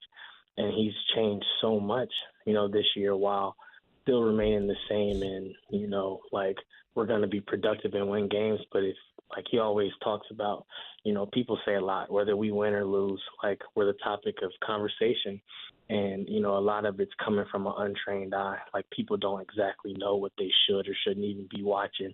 They just, Twitter gives you a voice, and Twitter allows people to say whatever they want. So people just say stuff, but it's from an untrained eye.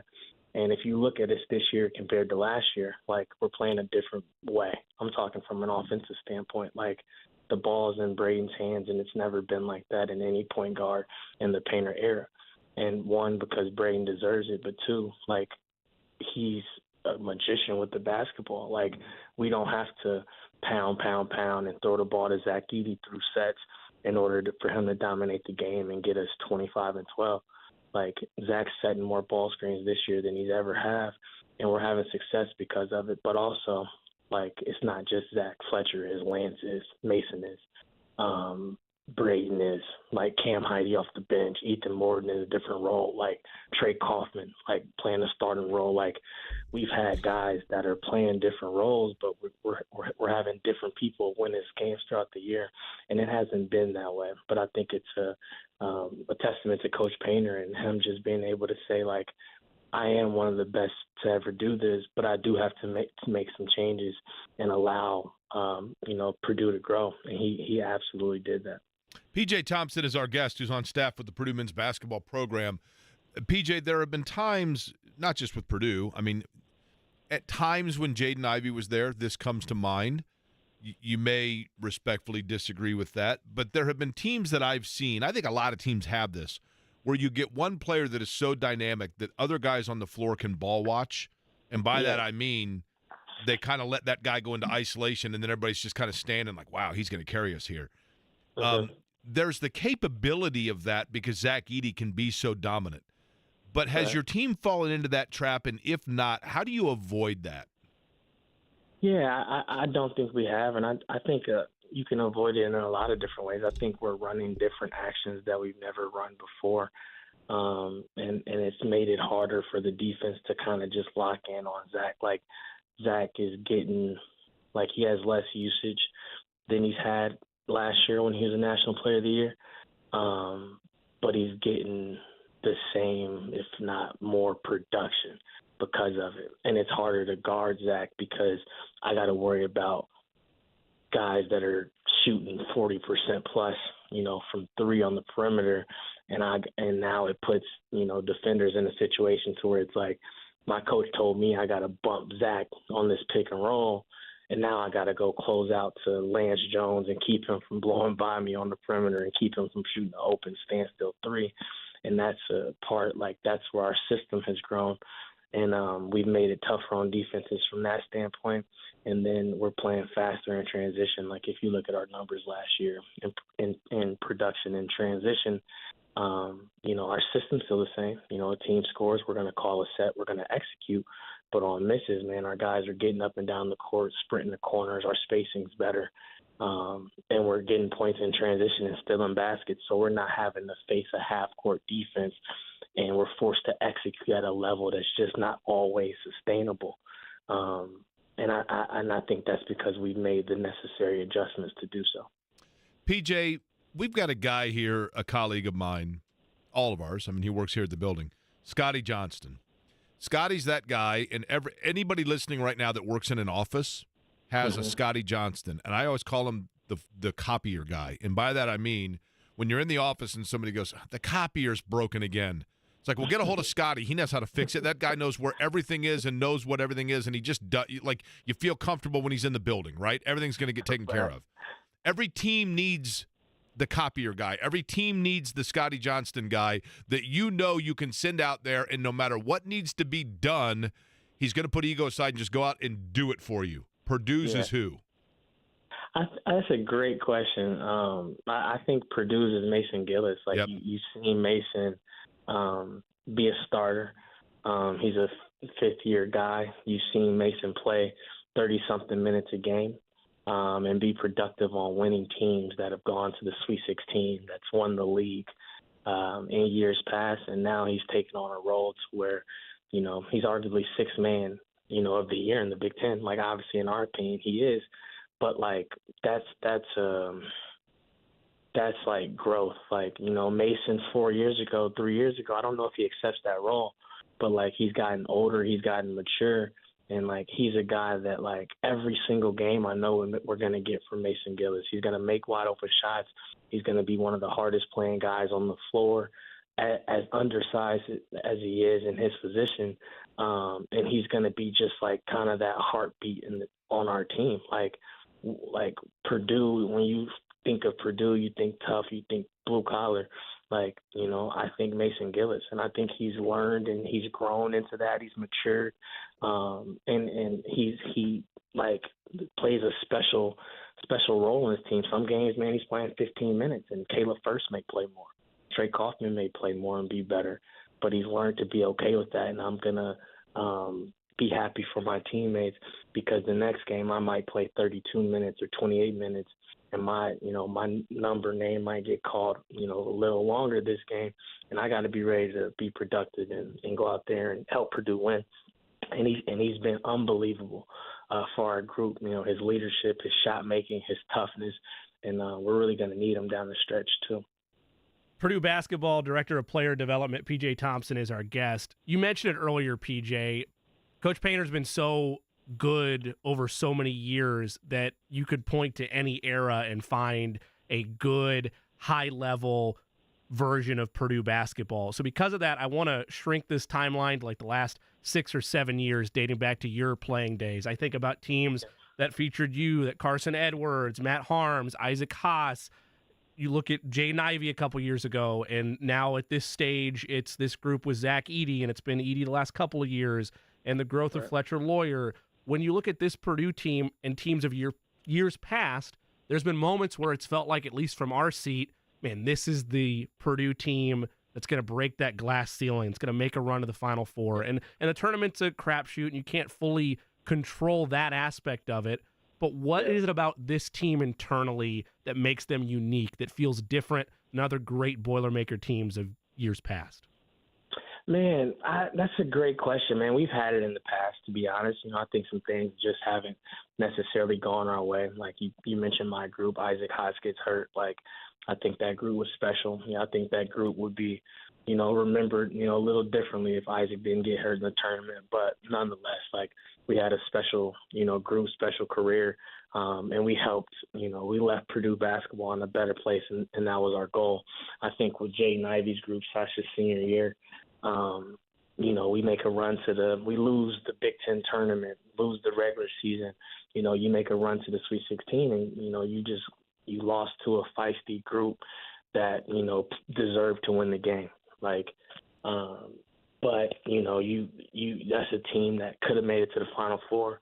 Last year, as well. Like that group was just young and inexperienced, and I didn't think people thought we would be as good. Nobody saw Zach Edey making that type of jump after Travion left, and he did. And I thought, like, we weren't really the hunted.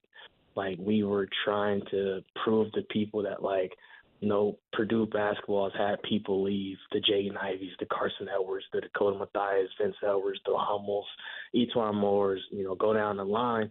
But, like, Purdue basketball has still been Purdue basketball, and we've produced and won games. I think last year we were kind of in that boat, like, nope, we're still here. And now I think this team has, like, embraced being the hunted. Like, nope, we are the best team in the country, and we're going to show you why we're the best team in the country. And we've kind of embraced that role, and it's been no pressure. Like, we've been in big environments. We've been in big-time games. Obviously, we know the history, of what we've done. There's some losses we've, been a part of. Like, me, just like Coach Painter, like I've been here for all of them.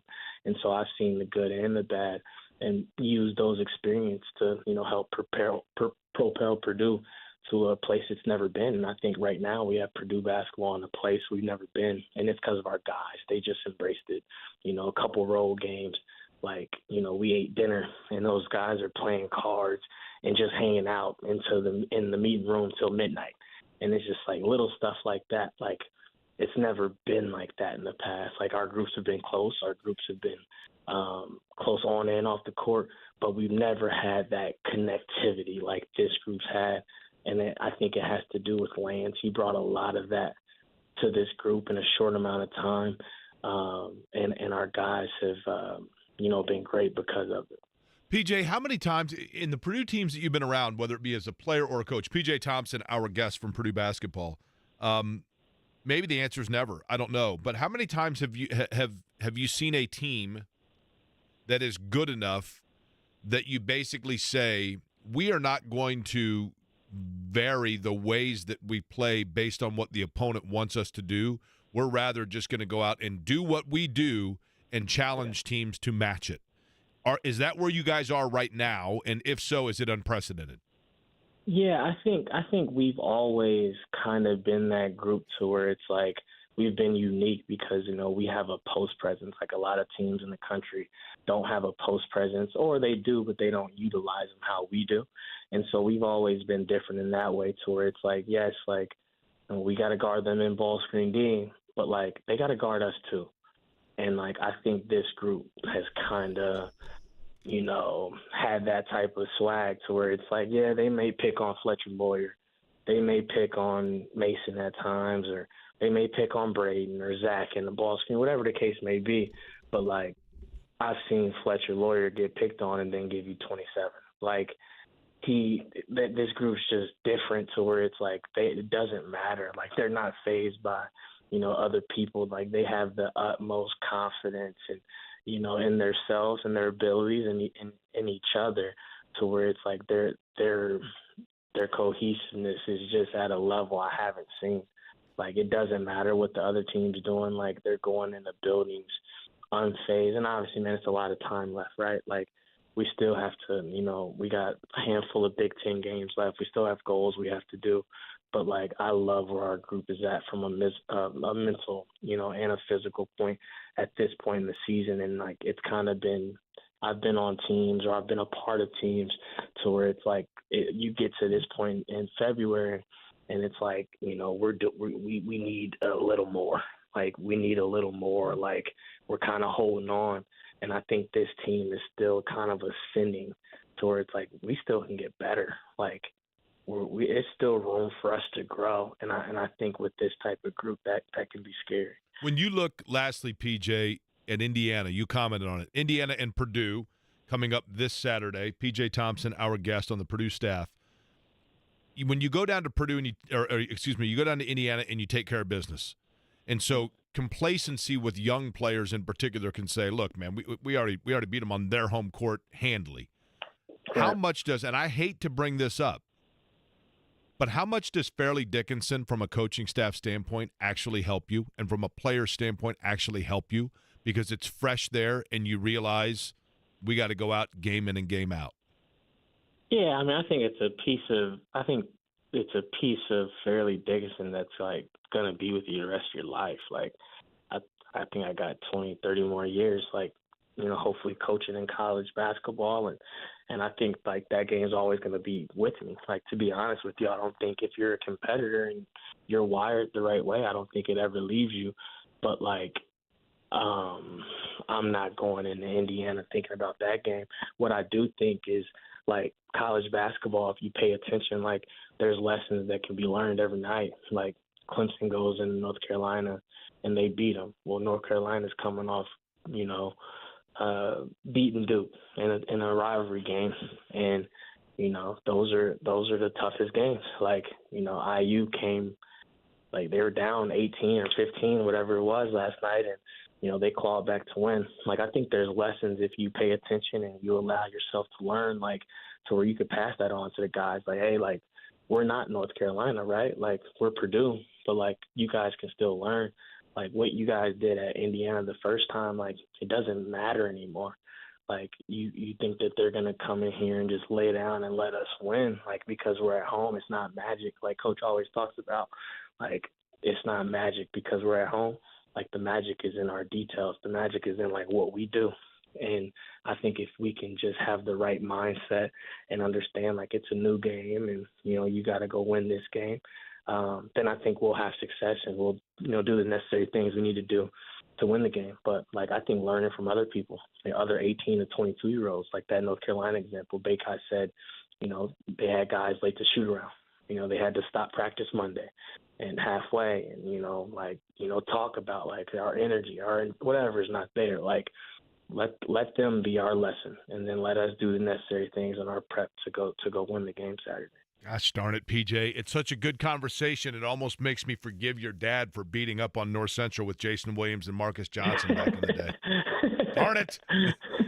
Hey, man. I'll have to tell.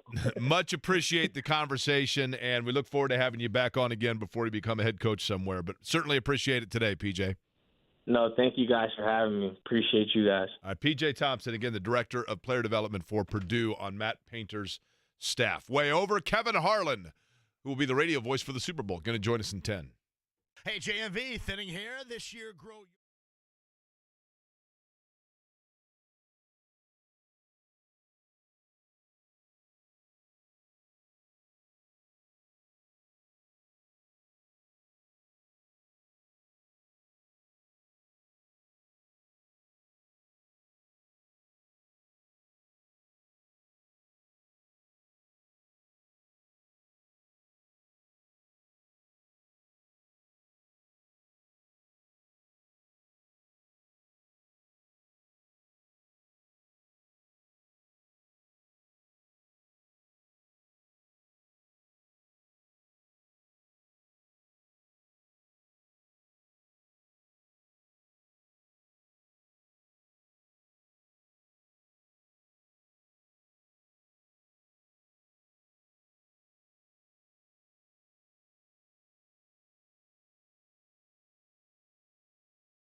You got to be kidding me here. Kevin Harlan coming up next.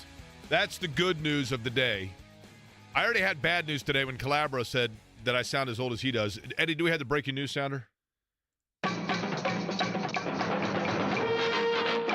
After talking about having to give blood this morning and not sleeping from it, I just got the following text from Mottman. Oh, by the way, I forgot to text you. We probably don't need your blood labs. Good news is we've got a guy that's going to be calling the Super Bowl on the radio next. It was not the season we expected.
In Indianapolis, for that matter, everywhere in the Eastern Time Zone. My name is Jake Query. Jimmy Cook here as well. It is Query and Company on 93.5 and 107.5 The Fan. Our next guest, when you hear his voice, needs virtually no introduction, but I will simply say you will hear his dulcet tones calling the Super Bowl for Westwood One Radio. Kevin Harland joins the program. And, Kevin, appreciate the time. I'll get right to this.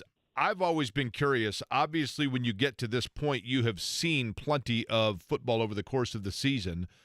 But how much preparation does go into just knowing kind of the nuances of both teams that you're going to be calling? Oh, good afternoon, guys. Thanks for having me on. I just did San Francisco in the National Football Conference Championship game and did the Chiefs against Buffalo and against Miami. And then I've done them several times on CBS TV on Sundays throughout the season. So I know both teams very well.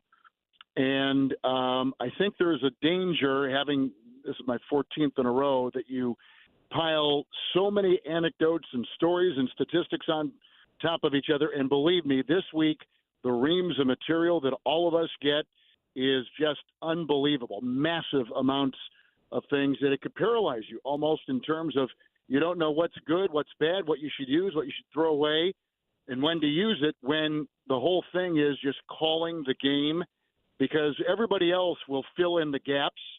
But if you just call it as a regular football game, that probably is the safest way to go. Now, listen, I mean, I've got the obvious things, but to get too deep into each of the stories with players, teams, and different sides of the ball becomes a pretty monumental task, and one that I think can really harm you and put you in a position where you can't be nimble in terms of calling a game. And so I just take a little bit, but know that the only thing that really is going to matter is the call as it's unfolding before us with Kurt Warner by my side, and we'll probably take that. We'll use that as our compass, which has proven to be pretty successful. Kevin Harlan is our guest. Kevin, you mentioned 14 straight Super Bowls for Westwood One Radio Network. Take us through your routine. How does it change Super Bowl to Super Bowl? How does it change with how you would prepare for any other broadcast, whether on the NBA side, the NFL side, etc.? How does this Super Bowl in your routine change from year to year? Well, I'm headed to Los Angeles right now. In fact, I'm driving to the airport because I've got a TNT game tomorrow with the Nuggets and the Lakers, and then Friday morning I'll fly into Las Vegas, and almost from the time I hit the ground, I'll be doing a series of interviews that both CBS and Westwood One have set up, and that will take me from about 10 in the morning until 3 or 4 in the afternoon. Now, they're Pacific time, so by the time that the 3 or 4 o'clock rolls around, it's 7 o'clock in the East, and most of the local shows are over. Games are being broadcast, or network programming is locked in. So really, it's during that 5-hour span that I'll spend about 10 minutes per station, per outlet, and just jump from place to place, and usually get in about 45 different appearances with different TV and radio outlets in that 5-hour span. And then Saturday, we'll have a production meeting at 9 in the morning with our entire crew. And Westwood One, CBS Radio flies in, has about, I don't know, maybe 20 people, technicians, producers, in a variety of roles, and everyone has got their little part of the chain that they got to keep strong, and they do, and they're terrific. And then I'll have most of Saturday afternoon free, where I can kind of do my final viewing. But throughout this week, I've been watching tape clearly to make sure, going back over my own notes on my own broadcasts, things I've liked that I've done, things I don't like, which I've done, which always seem to outweigh the things I like, and try to continually stay on top of it, but not letting it get not getting too much in the weeds, making sure that I'm pretty nimble with how I'm thinking and my approach to the game. Really, I'm not thinking about, I got to get this note in here, I got to make sure I mention that on that catch. Really, what I'm thinking about is just making sure that my own mechanics are correct, and then I have found that everything else kind of follows after that. TV is a different animal, but because I've done the Niners on CBS and done multiple Chiefs games on CBS, I have more extensive notes, and so I'll be leaning on those quite a bit, and then updating them as we've gone through these different playoff games to get to where we are this weekend in Super Bowl 58. Kevin, if you were a defensive coordinator, would you lose more sleep over figuring out how to corral and keep in check Patrick Mahomes and Travis Kelce in that offense, or trying to limit the playmakers in space that San Francisco can have?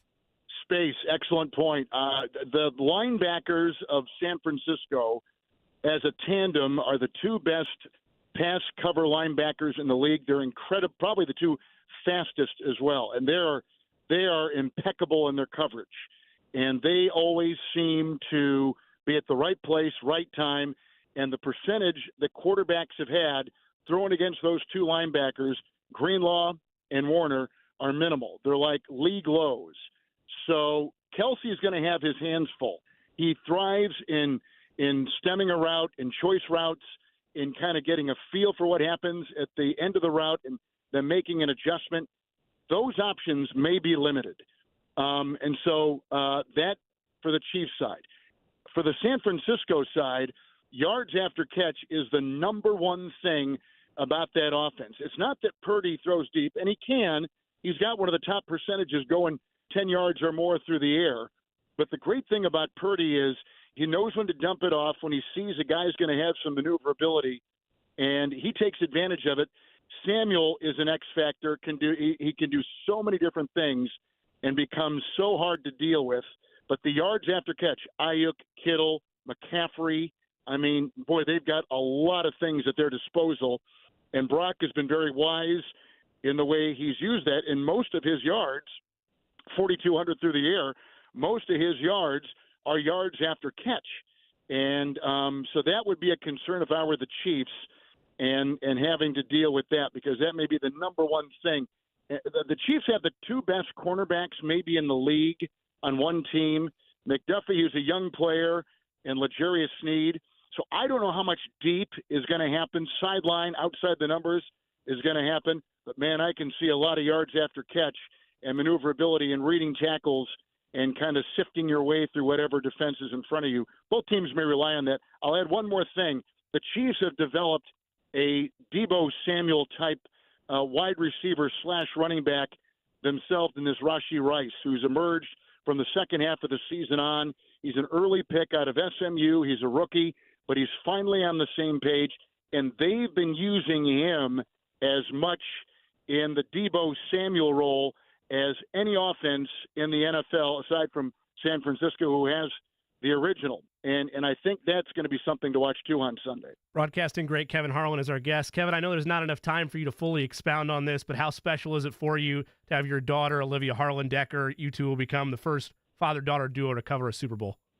Yeah, she's there for Sky. Her husband is Sam Decker, who played for those two Final Four teams at the University of Wisconsin, played 5 years in the league, in the NBA, now playing overseas in the EuroLeague. He's with London.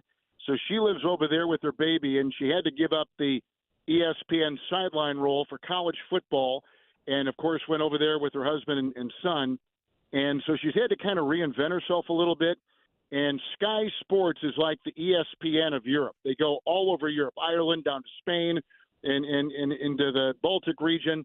So they cover a wide span of Europe and Eastern Europe and they're the official NFL outlet for the league in Europe. And so she's a part of that crew, and it's a lot of fun.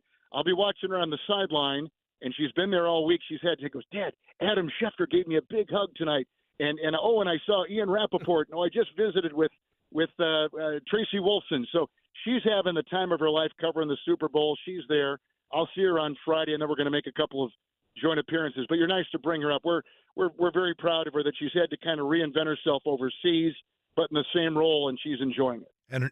And your son-in-law saved us all from a Kentucky undefeated season in Indianapolis. That's so, right. So dinner for life. That was the Final Four. He said when we beat Kentucky and ended their undefeaed season, that took so much out of our gas tank. I'm sure. And then they played Duke well, but they had a tough anyway.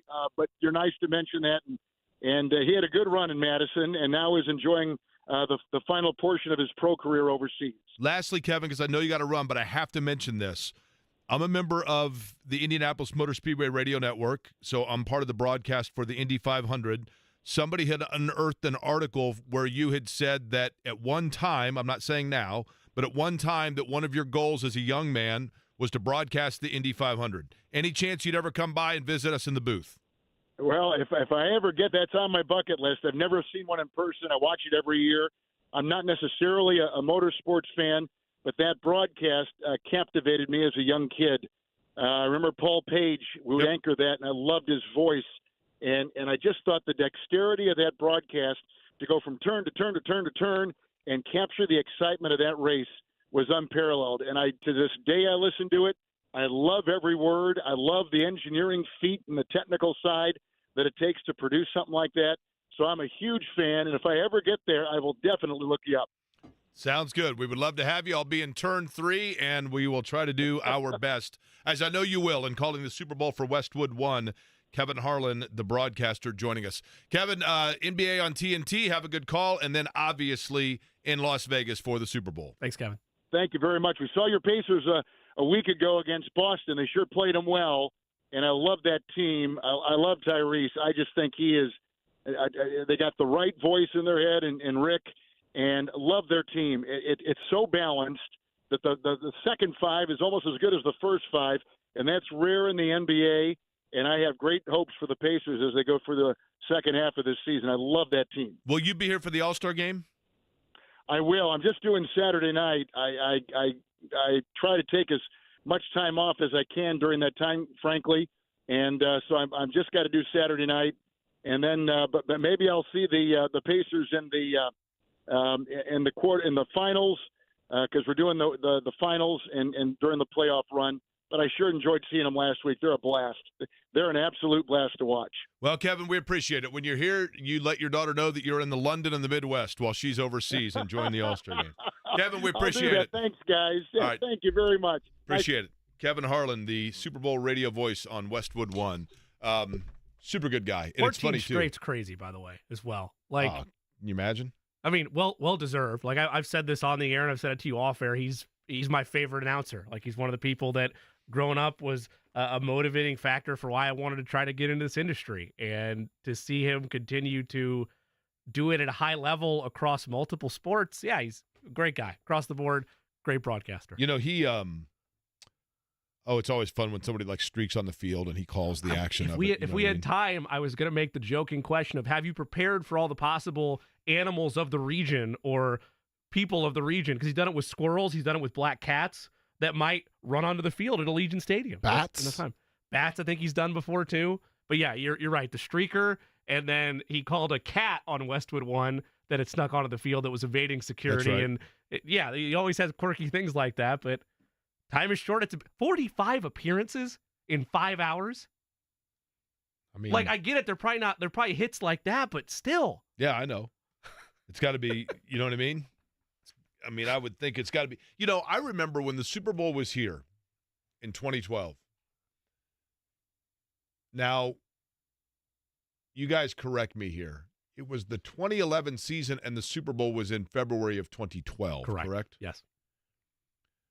You know, and I recall the Radio Row. That was such a,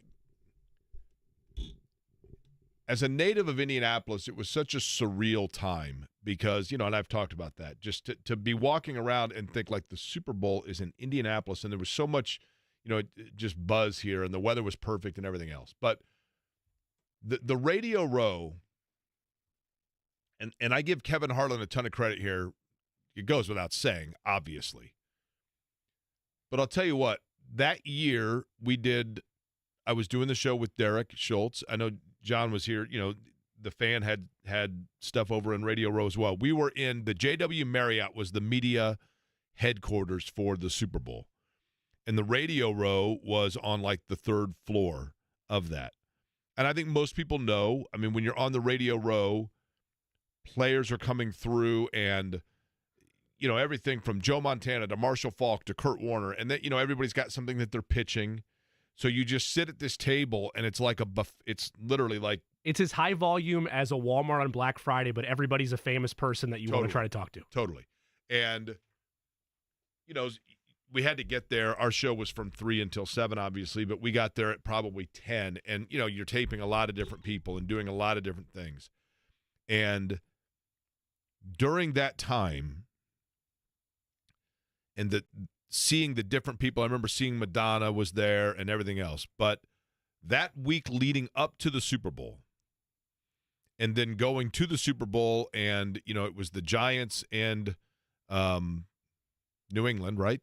Is that who? Yeah. they were playing? Yeah. Yeah. And everything about it, that Sunday and that Saturday leading up to the Super Bowl is literally, and listen, it is not manual labor. We are not digging ditches. We are not paving asphalt.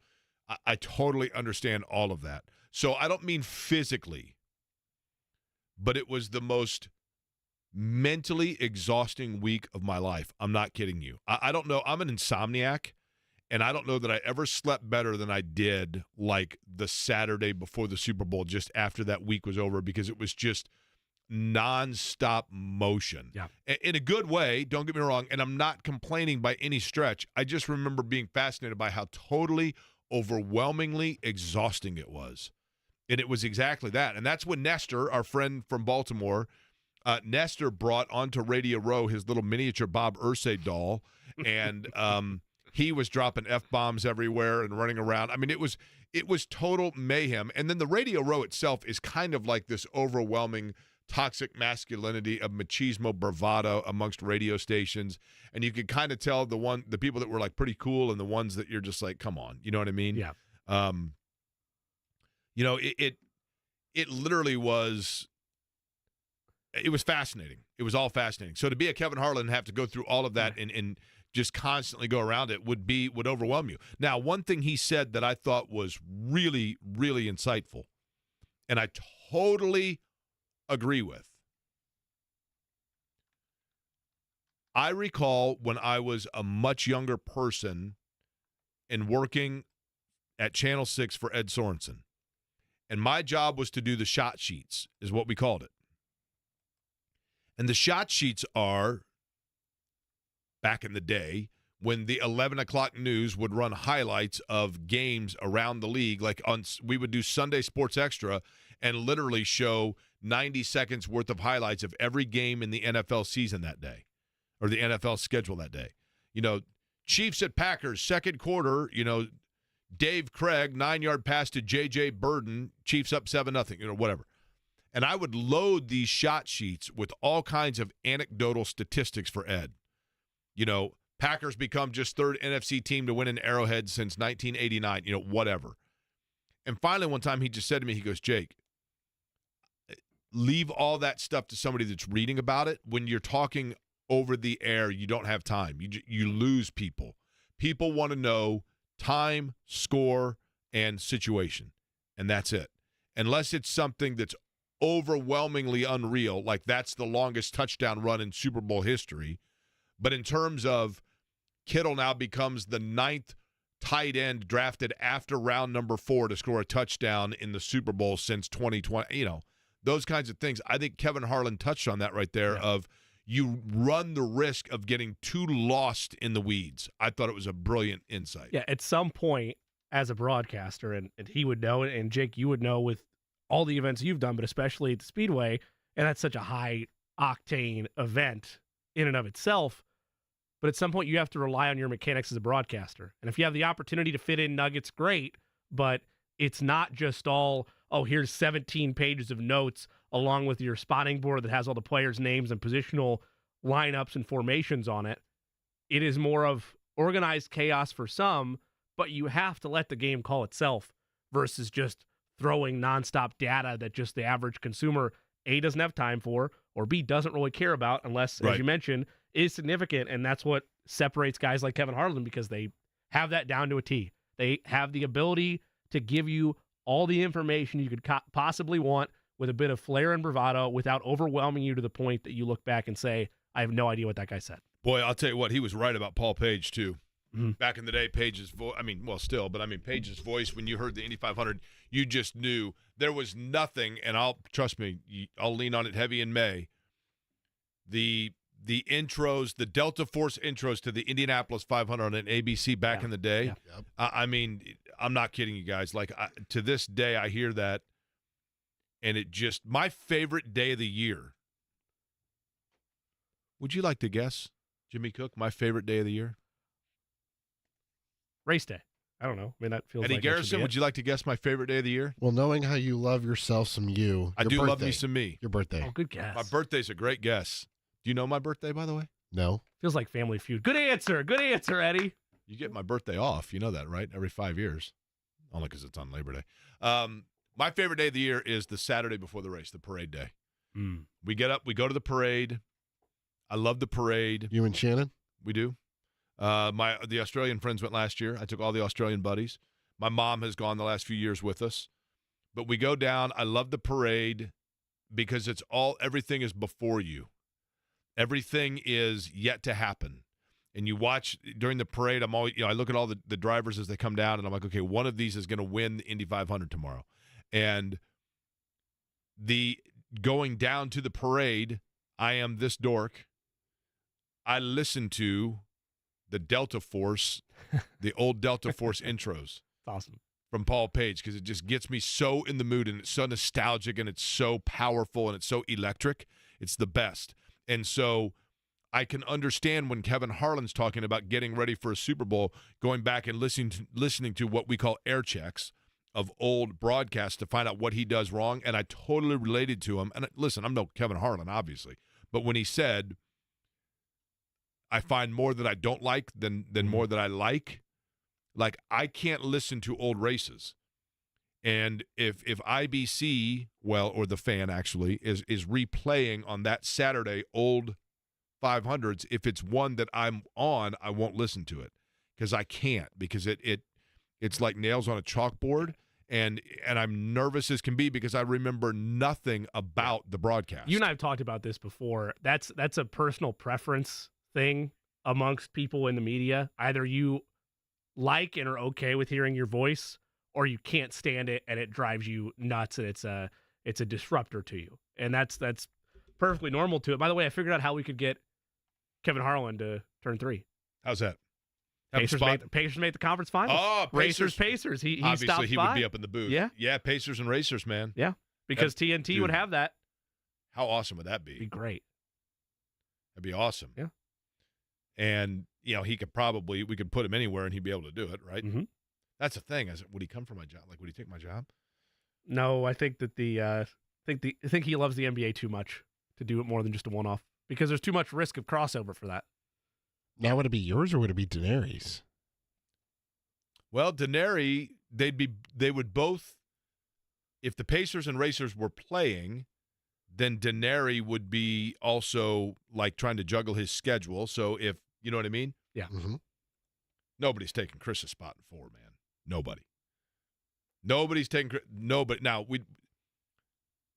but we all know that Harlan does it, then we're old news instantly, right? That's the problem. That's the challenge there. Nobody wants to be Wally Pipp. You go from lead singer to drums real quick. That's exactly right. You know the last thing a drummer says in a band? Give it to me. No, I don't. Hey, guys, you want to start doing some of my stuff? Hey, JMV, for the best in realty market.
There were 3 million paving bricks in 1911. Today, just a yard of bricks remains. Okay, this is 80. This is 92. Yeah. That's impressive. The woman in the bikini top's about to come through here in just a second and walk through the shot. Let me tell you that. That and so much more. I love that it's not really a cold open, but I love opens like that. It's the best. So Paige told me once, Paul Page had once told me that when they first came up with that, Delta Force was a television show at the time, and they had used that audio, and that basically they just said, hey, do you want to just write something to it, and then we'll just send it to the editors? And so he just wrote. Each year he would just write, like, how long you need it to be, 2 minutes or whatever, and he would write it out and then just record it and send it, and then the video editors would just edit over it, and that was the open. And they are – the best one to me is 91. But, man, it's just – there's something about them. And I think even people that aren't diehard fans of the Indy 500, when they hear the Delta Force themes, are like, yeah, I get it. You know what I mean? Yeah. It's just there's something about it that is super cool. Pacers last night over the Houston Rockets. We talked about that. I don't know that we've talked enough about this, and that is that Pascal Siakam, not only, Jimmy, does he continue to show why he is, an all-NBA level performer, particularly offensively, and in particular his ability to score in traffic and just kind of, the Pacers' offense is their ball movement really is impressive in the way that they move the ball around, and they have a very keen sense of where one another are on the floor. There was one play that Buddy Hield had kind of a no-look pass to Siakam, who was slashing in, and I thought that's something that looks like two guys that have been playing for a long time together, although they have not. And I think that Siakam – and I get it. He's going to go probably where the most advantage comes for him monetarily. But it does feel like he is meshing well, and I think is very intrigued about staying here, including Eddie. I don't even know if we had it last night when he talked about playing with Tyrese Halliburton and basically said after the game, look, to have him out there is great, and I look forward to playing with him. And there's been a couple of instances in post games, whether it's with Jeremiah Johnson, whether it's just to the media, where he has said things that appear to be hinting at leaning towards that he wants to make this a permanent spot in his career. I'm not saying he's going to spend necessarily the rest of his career here, but he wants this to be the next long-term spot for his playing days, just like Toronto was. You go back and look at how good he has been for the Raptors the last 3, 4, 5 seasons, dating all the way back to their championship in 2019, and he was never the problem. You never looked at Pascal Siakam in the years that followed when Kawhi Leonard left and said, well, he's bringing this team down, or he's a reason that they're not able to recontend and reestablish things. He's always been a great player. My argument has been since the trade happened, he has not played with a player like Tyrese Halliburton in an offense as explosive as this. Right. Heck, you ask anybody on the Pacers, they'll tell you this group is probably the most free-flowing, high-scoring offense that they've ever been a part of, and that's going to bring the most out of players that buy into that. There were always going to be some rough stretches, some bumps in the road. Heck, they still might. They're still not at double-digit games of a full continuity roster with Tyrese Halliburton and Pascal Siakam, so they're entitled and have earned a couple of hiccups here and there, but every time it feels like one is going to sneak around the corner, they're able to push it back. They're able to regroup, have somebody else step up, and a near 30-point performance for him last night, accompanied with yet another example or 2 or 3 of what the Pacers saw in the pairing of Siakam with this offense and with Tyrese Halliburton. It elevates where expectations for them should be for the average fan. Because, again, I know my bar was too high. Anybody you ask will say that expecting them to be a 6 seed or better prior to this trade is probably unfair to where they're at on their timeline. Based on what you've highlighted this a couple times, based on the press conference they had a couple years ago, to think that they were going to go from this is a rebuilding year and we're trying to do this the right way, to be as transparent as they were a season and a half ago, to think that this year they were going to take that leap was probably aggressive. But I felt like it's something they could do, and Tyrese Halliburton would be able to unlock that with this offense. Now that you have Siakam, it's no longer a pipe dream. It's a real reality for them. They hold serve the rest of the way, and I know there's plenty of basketball left, but they hold serve the rest of the way. Where they stand right now, they're not worrying about the play-in. They're a playoff team, and they're waiting to see who the 3 seed will be and who they would face in the playoffs. I'll tell you another thing for the Pacers that I just marvel over when I watch them. And that is, I recall a year ago, heading into the year, when Kevin Pritchard was like, man, people are going to find out, but, like, you have no idea how good Andrew Nembhard is. And I'm like, okay. They have Andrew Nembhard locked in for 2 more seasons, okay? For 2 more seasons, Andrew Nembhard is locked in for a grand total of $4.2 million. I mean, it almost feels criminal. That's a ton of money, don't get me wrong. But, like, when you combine that and the Nesmith deal, it's insane the value that the Pacers were able to find, obtain, and negotiate over the last 3 seasons. I'll give you an example. Give me a really good NBA team off the top of your head. Clippers this year. The Clippers, okay?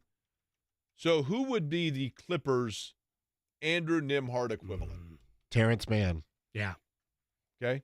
He's playing how many minutes a game? And he's averaging what? Let me look. Because I'll bet you, now my chipmunk unfortunately just went on a smoke break. The guy that runs the computer, the chipmunk that runs my computer, he went on a smoke break. When I'm trying to 25 minutes a game. Okay. 8 points per game.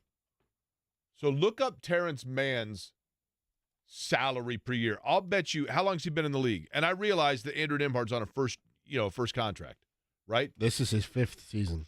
Okay, I'm going to look up right now Terrence Mann's contract per year, okay? He's making $11 million per year.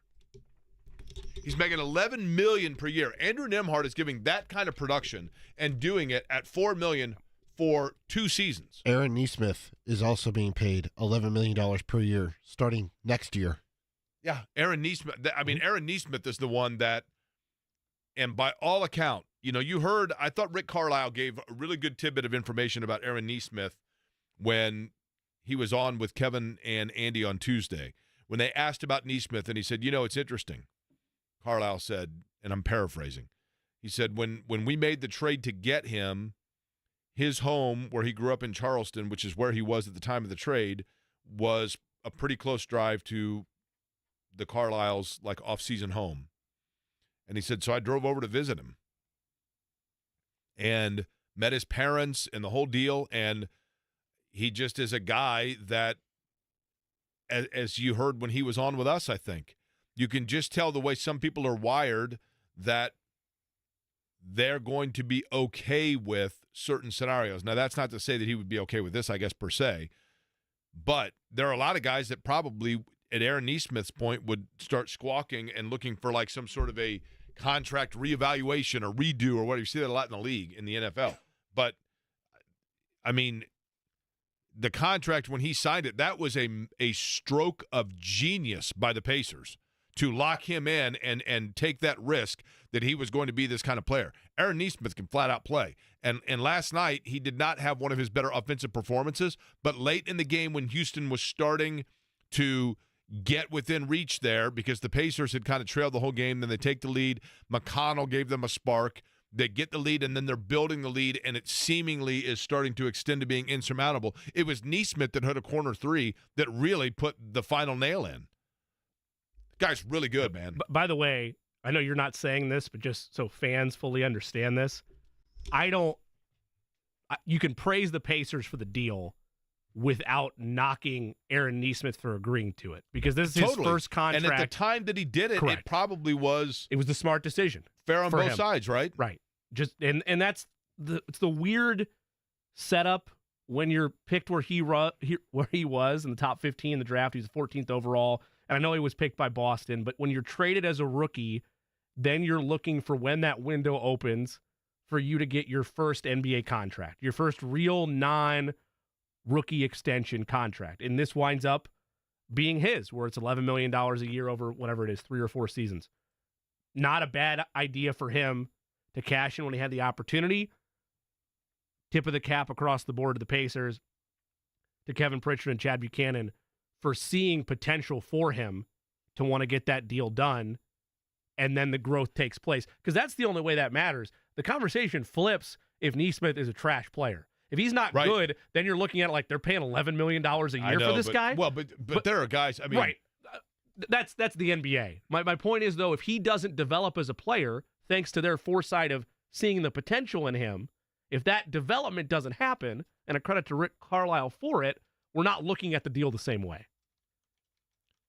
Okay. He had to grow for the deal to look the way it does. Of the highest paid players in the NBA, which one, how far do you go down the list before you're like, dude, really? That Not guy? that far. Not that far. You think so? Because I guarantee you there's a veteran making buku bucks right now that is very much a veteran just cashing checks. Understood. But if you go down the list of players for this season, okay?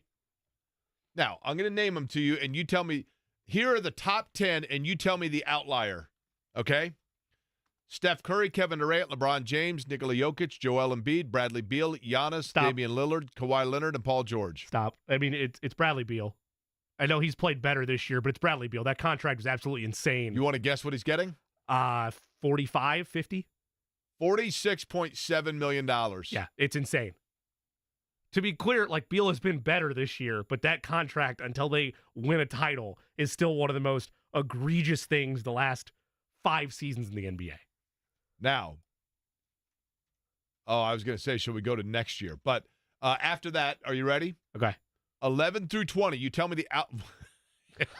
Just wait. Don't jump early on your answer, okay? I will say that. Do not jump Are there early. 2 possible answers? 11 through 20. All right. Do not jump early. No hints. These are the outliers of players that you're like, wait a minute, that guy's a top 20 paid player in the NBA. Do not jump early. Jimmy Butler, Klay Thompson, Rudy Gobert, Fred VanVleet, Anthony Davis, Luka Doncic, Zach LaVine, Trae Young, Tobias Harris, Ben Simmons. I mean, there's a couple candidates in there. LaVine off the top just because of the injuries. That has not been a contract that aged well. Give me the first 5 again from 11 through 20. Jimmy Butler, Klay Thompson, Rudy Gobert, Fred VanVleet, Anthony Davis. The VanVleet contract I will continue to mock because of the amount of money that they paid. $40.8 million. Yeah. Good player, though. He's solid, and that's the monopoly money aspect of the NBA. You're right. The Rockets just threw it at him, and he's been hurt this year at times. There are teams that need to spend money, and that's the other thing, Jake. I'm not saying that to be funny. They needed to spend money. They had a floor they have to hit with a cap floor. That's part of the reason they gave all that money to VanVleet. Now, here's the other thing. In this group, and this will be the last one we do. Okay. Top paid players this season in the NBA. There are 2 that you look at it and you go, really? And then you go, well, it's about to get real for these guys. You ready? So these are still undeserving players, you mean? No. Okay. You'll know what I mean. All right. 31 through 40, highest paid players in the NBA. This is a range of the high end, $34 million, low end, $32 million. Per year, mind you. Zion Williamson, Jamal Murray, Brandon Ingram, Shai Gilgeous-Alexander, Michael Porter Jr., Donovan Mitchell, De'Aaron Fox, Bam Adebayo, Jason Tatum, DeAndre Ayton. I mean, off the top, I hate to say it for Zion, but that's... Listen.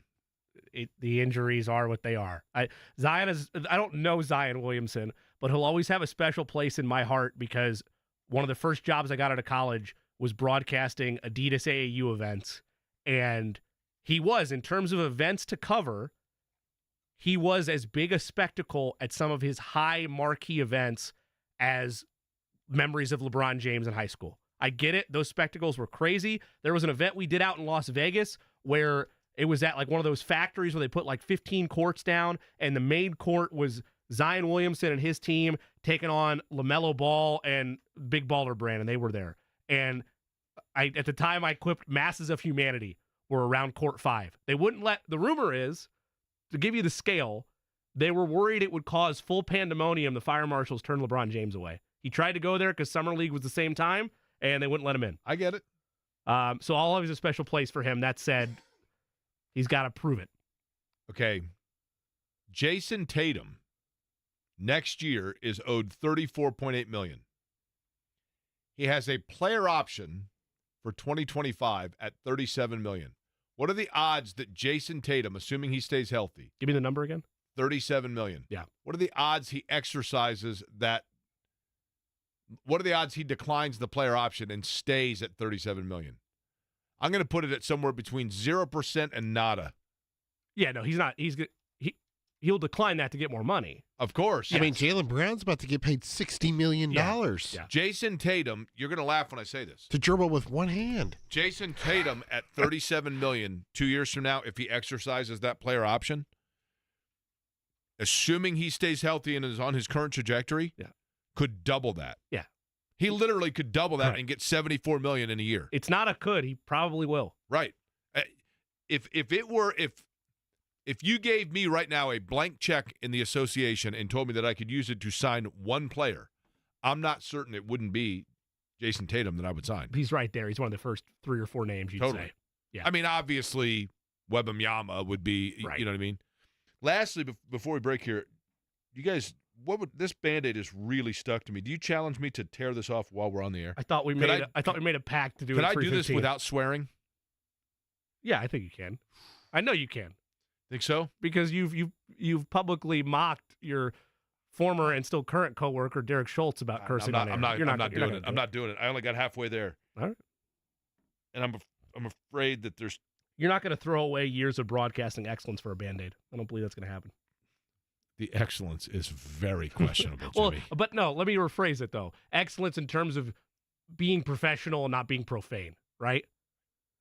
Because that's why you got mad at Derek that one time. Well, you're not going to throw that away My for a Band-Aid. word. At least Let he me did tell it you for a s- sandwich. Let me tell you something. I only got halfway there. Do we already need I was not smart. I gauze? should have shaved my arm before I did this procedure this morning so that the Band-Aid would come Yeah, off easier. Godzilla. Excuse me? Said, yeah, Godzilla. Listen, you're the insulated one over there with the hair, like the beaver cleaver hair. I mean, Okay. come on. My arms are. Okay, yeah. You do have bare arms. You're lucky. When the day comes, Eddie, when you've got to go give blood and then find out the next day from your doctor that you actually did it without the necessity of it, then you're going to be in good shape. You got some plays to scoop. Do we do that next? Got some scoopage for sure. All right, and John will join us as well. John, is he here today or is he on location? He is here. He is here today. All right, and my understanding, Braden Smith, Purdue point guard, coming up 4 o'clock today. You will hear that with JMV coming up just over an hour from now. But for now, it's Query & Company here on 93.5, 107.5 The Fan. March starts here.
This is me, all right? I'm not a athlete. This is my way. This is how I win.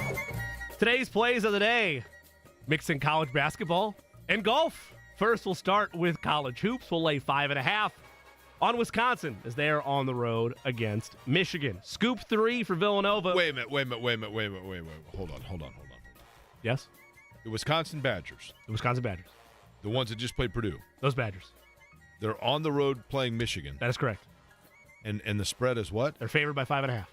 They're going to win that game by 17. That's why I'm saying Michigan's to lay the 5.5. terrible. That's why I'm saying to lay the 5.5. You're 5.5? Lay like 5.5. You can do that. Franklins. You can get an alternate spread and get yourself even better odds if you think. I mean, I don't know blank from Shinola, but I know that much. Yeah. Again, that's why I am leaning that way. Scoop 3 points. Do you have by chance, not a dump truck? What's the Brinks truck? The Tonka truck that has the big scoop thing on it? Yes. Like a bulldozer? The claw. Yeah. Like we need one of those to scoop that. Yes. That's how much I'm scooping that. We're not scooping, we're laying. No. For Wisconsin and correct. We're laying 5.5 because they're favored by 5.5. Yeah, I mean, I'm Wilt Chamberlain laying on that one. Exactly. I mean, my goodness, there right? You go. We're scooping 3 for Villanova on the road against Xavier. And then, even if you're not a golf fan, if you watch one thing non-Super Bowl related over the weekend, the Waste Management Open hole 16. It is pure bedlam. Yeah, that's where, when there's a hole-in-one. Yeah, it's like a big frat. You get all those morons out there. Onions. Yes, you get everybody. Mashed potatoes. You get it all. But plus 240. All the frat boys. Plus 240 odds for there to be a hole-in-one on 16 throughout the Waste Management Phoenix Open. $100 to win you 240. We are taking a hole-in-one to happen on hole 16. Let the frat boys go crazy. That's all I got. Speaking of golf, by the way, this from Jordan Fabian of, it says, White House correspondent for Bloomberg News.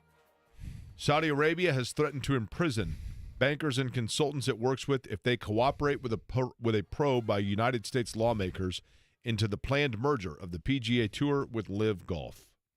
Eddie, do you have anything? Seems less than ideal. Huh. That sounds fun. Eddie, you got anything? That's what you want. You want a little bit of international intrigue with your golf, don't you? I guess. Eddie, you got something? Any bets for you? I was going to take Tobias Harris of the Sixers under 24.5 points. No Embiid. I like the matchup against Kuminga defensively. I meant in the probe. Just kidding. The what? I'm going to scoop AC/DC for doing every city around Central Indiana on their reunion tour except for Indy. Should I scoop AC/DC Have on they that? announced the tour dates I yet? don't know. I think they're coming back out, yeah. I'm going to scoop Belinda Carlisle for getting back with the Go-Go's and going back on the road. And I'm going to scoop the she's Star getting smoking mad hot at me still. for misunderstanding the way that they have their videos set up for stories about that. Like if they have an AC/DC article and then above it says AC/DC and there's the thumbnail of like Beatles. Axl Rose. Of the Y Store. Yeah. I like the Y Store. I love Schaefer, man. Schaefer was such Totally a agree. strange getter. See, I always wanted to be like a strange getter on the level of Schaefer back in the day with the Y Store. For sure. Who was the guy from Push Down and Turn? Jason Brown. I went to high school with him. My man just snapped his fingers and the chicks just. I went to high school with Jason Brown. Good dude. I snapped they just go away. You know do you remember the famous 1989 Illinois Indiana game at Assembly Hall, the Nick Anderson shot? Yes. I went to that game with Jason Brown. Did you really? The future lead singer of I Push had an Down and Turn. operation the next day because there was an ice storm. Really? Yeah, I had an operation. I had a lower back situation. They had to. As a younger guy, you already had lower back problems? There was something happening down there. They had to fix it. Leave it at that? I think my exit needed a new strategy. Okay, well. So it's a little strategy. reroute of the traffic. Is that what we're getting at? Out, but it had an ice storm. If you remember, there was an ice storm in Central Indiana. If I you remember go back the ice to that storm Illinois, of '88 for sure. That was, Maybe it was 89. then. It was 89. It was like January, I think, of 89, and you could see where it says ice storm in the if you were watching Indiana and Illinois. Oh, like the little thing. The little graphic. thing back then. You know, it didn't take up the entire screen like it does now. I didn't have to have the rear plumbing fixed, but I did have to give blood this morning, John. And then I sent I'm not a fan. Yep. My number one fear in life is needles. I did it. I sent a picture to Mottman of the Band-Aid on my arm, and he said, "Oh, yeah, I forgot to tell you, we don't need blood." After the fact. I mean, come on, right? So what do you got lined up? Braden Smith at 4, right? Braden Smith is coming up today. Well, I think it's Bowen coming on here. Bowen's going to go give me an old, little smallest violin about trading Buddy Hield and thinking about draft capital and all this nerdy crap I got to put up with. Uh-huh. Draft capital and assets. And they got rid of all the draft capital. Can we just not see these guys play together like twice? How about we do that? They got rid of draft capital. Buddy Hield last night, too. I'm telling you what, he had some big jack shots. around with this offense, and it's going to kill them because they can't make it up defensively. They just can't. I mean, I know the offense is going to decrease if you get in the postseason, but you can't make it up. They, I will say, the last night Hield hit some big shots for them. Down Big the stretch, shot maker. He is. He is. Three-point exactly maker. All right, John's up next. He will carry you home until 6 o'clock today. Is that right? I'm going to carry. Oh, yeah. We don't go on after 6, do we? I'm always fond to find that out. There you go. I found it out for you. What a smooth transition that was, right? It's like 2020 all over again. Woo! Back tomorrow at noon. The Ride with JMV. Golden State Warrior rookie, IU standout, Trace Jackson Davis joins us. Have you noticed here, especially recently, all the heat that's coming on your coach Mike Woodson in Bloomington? I get it. At the end of the day, that's just Indiana in general. The thing is, you can't really build something if you fire someone every 2 to 3 years. It's not going to happen. It's impossible. The Ride with JMV. Weekdays 3 to 6 on 93.5 and 107.5. The Fan.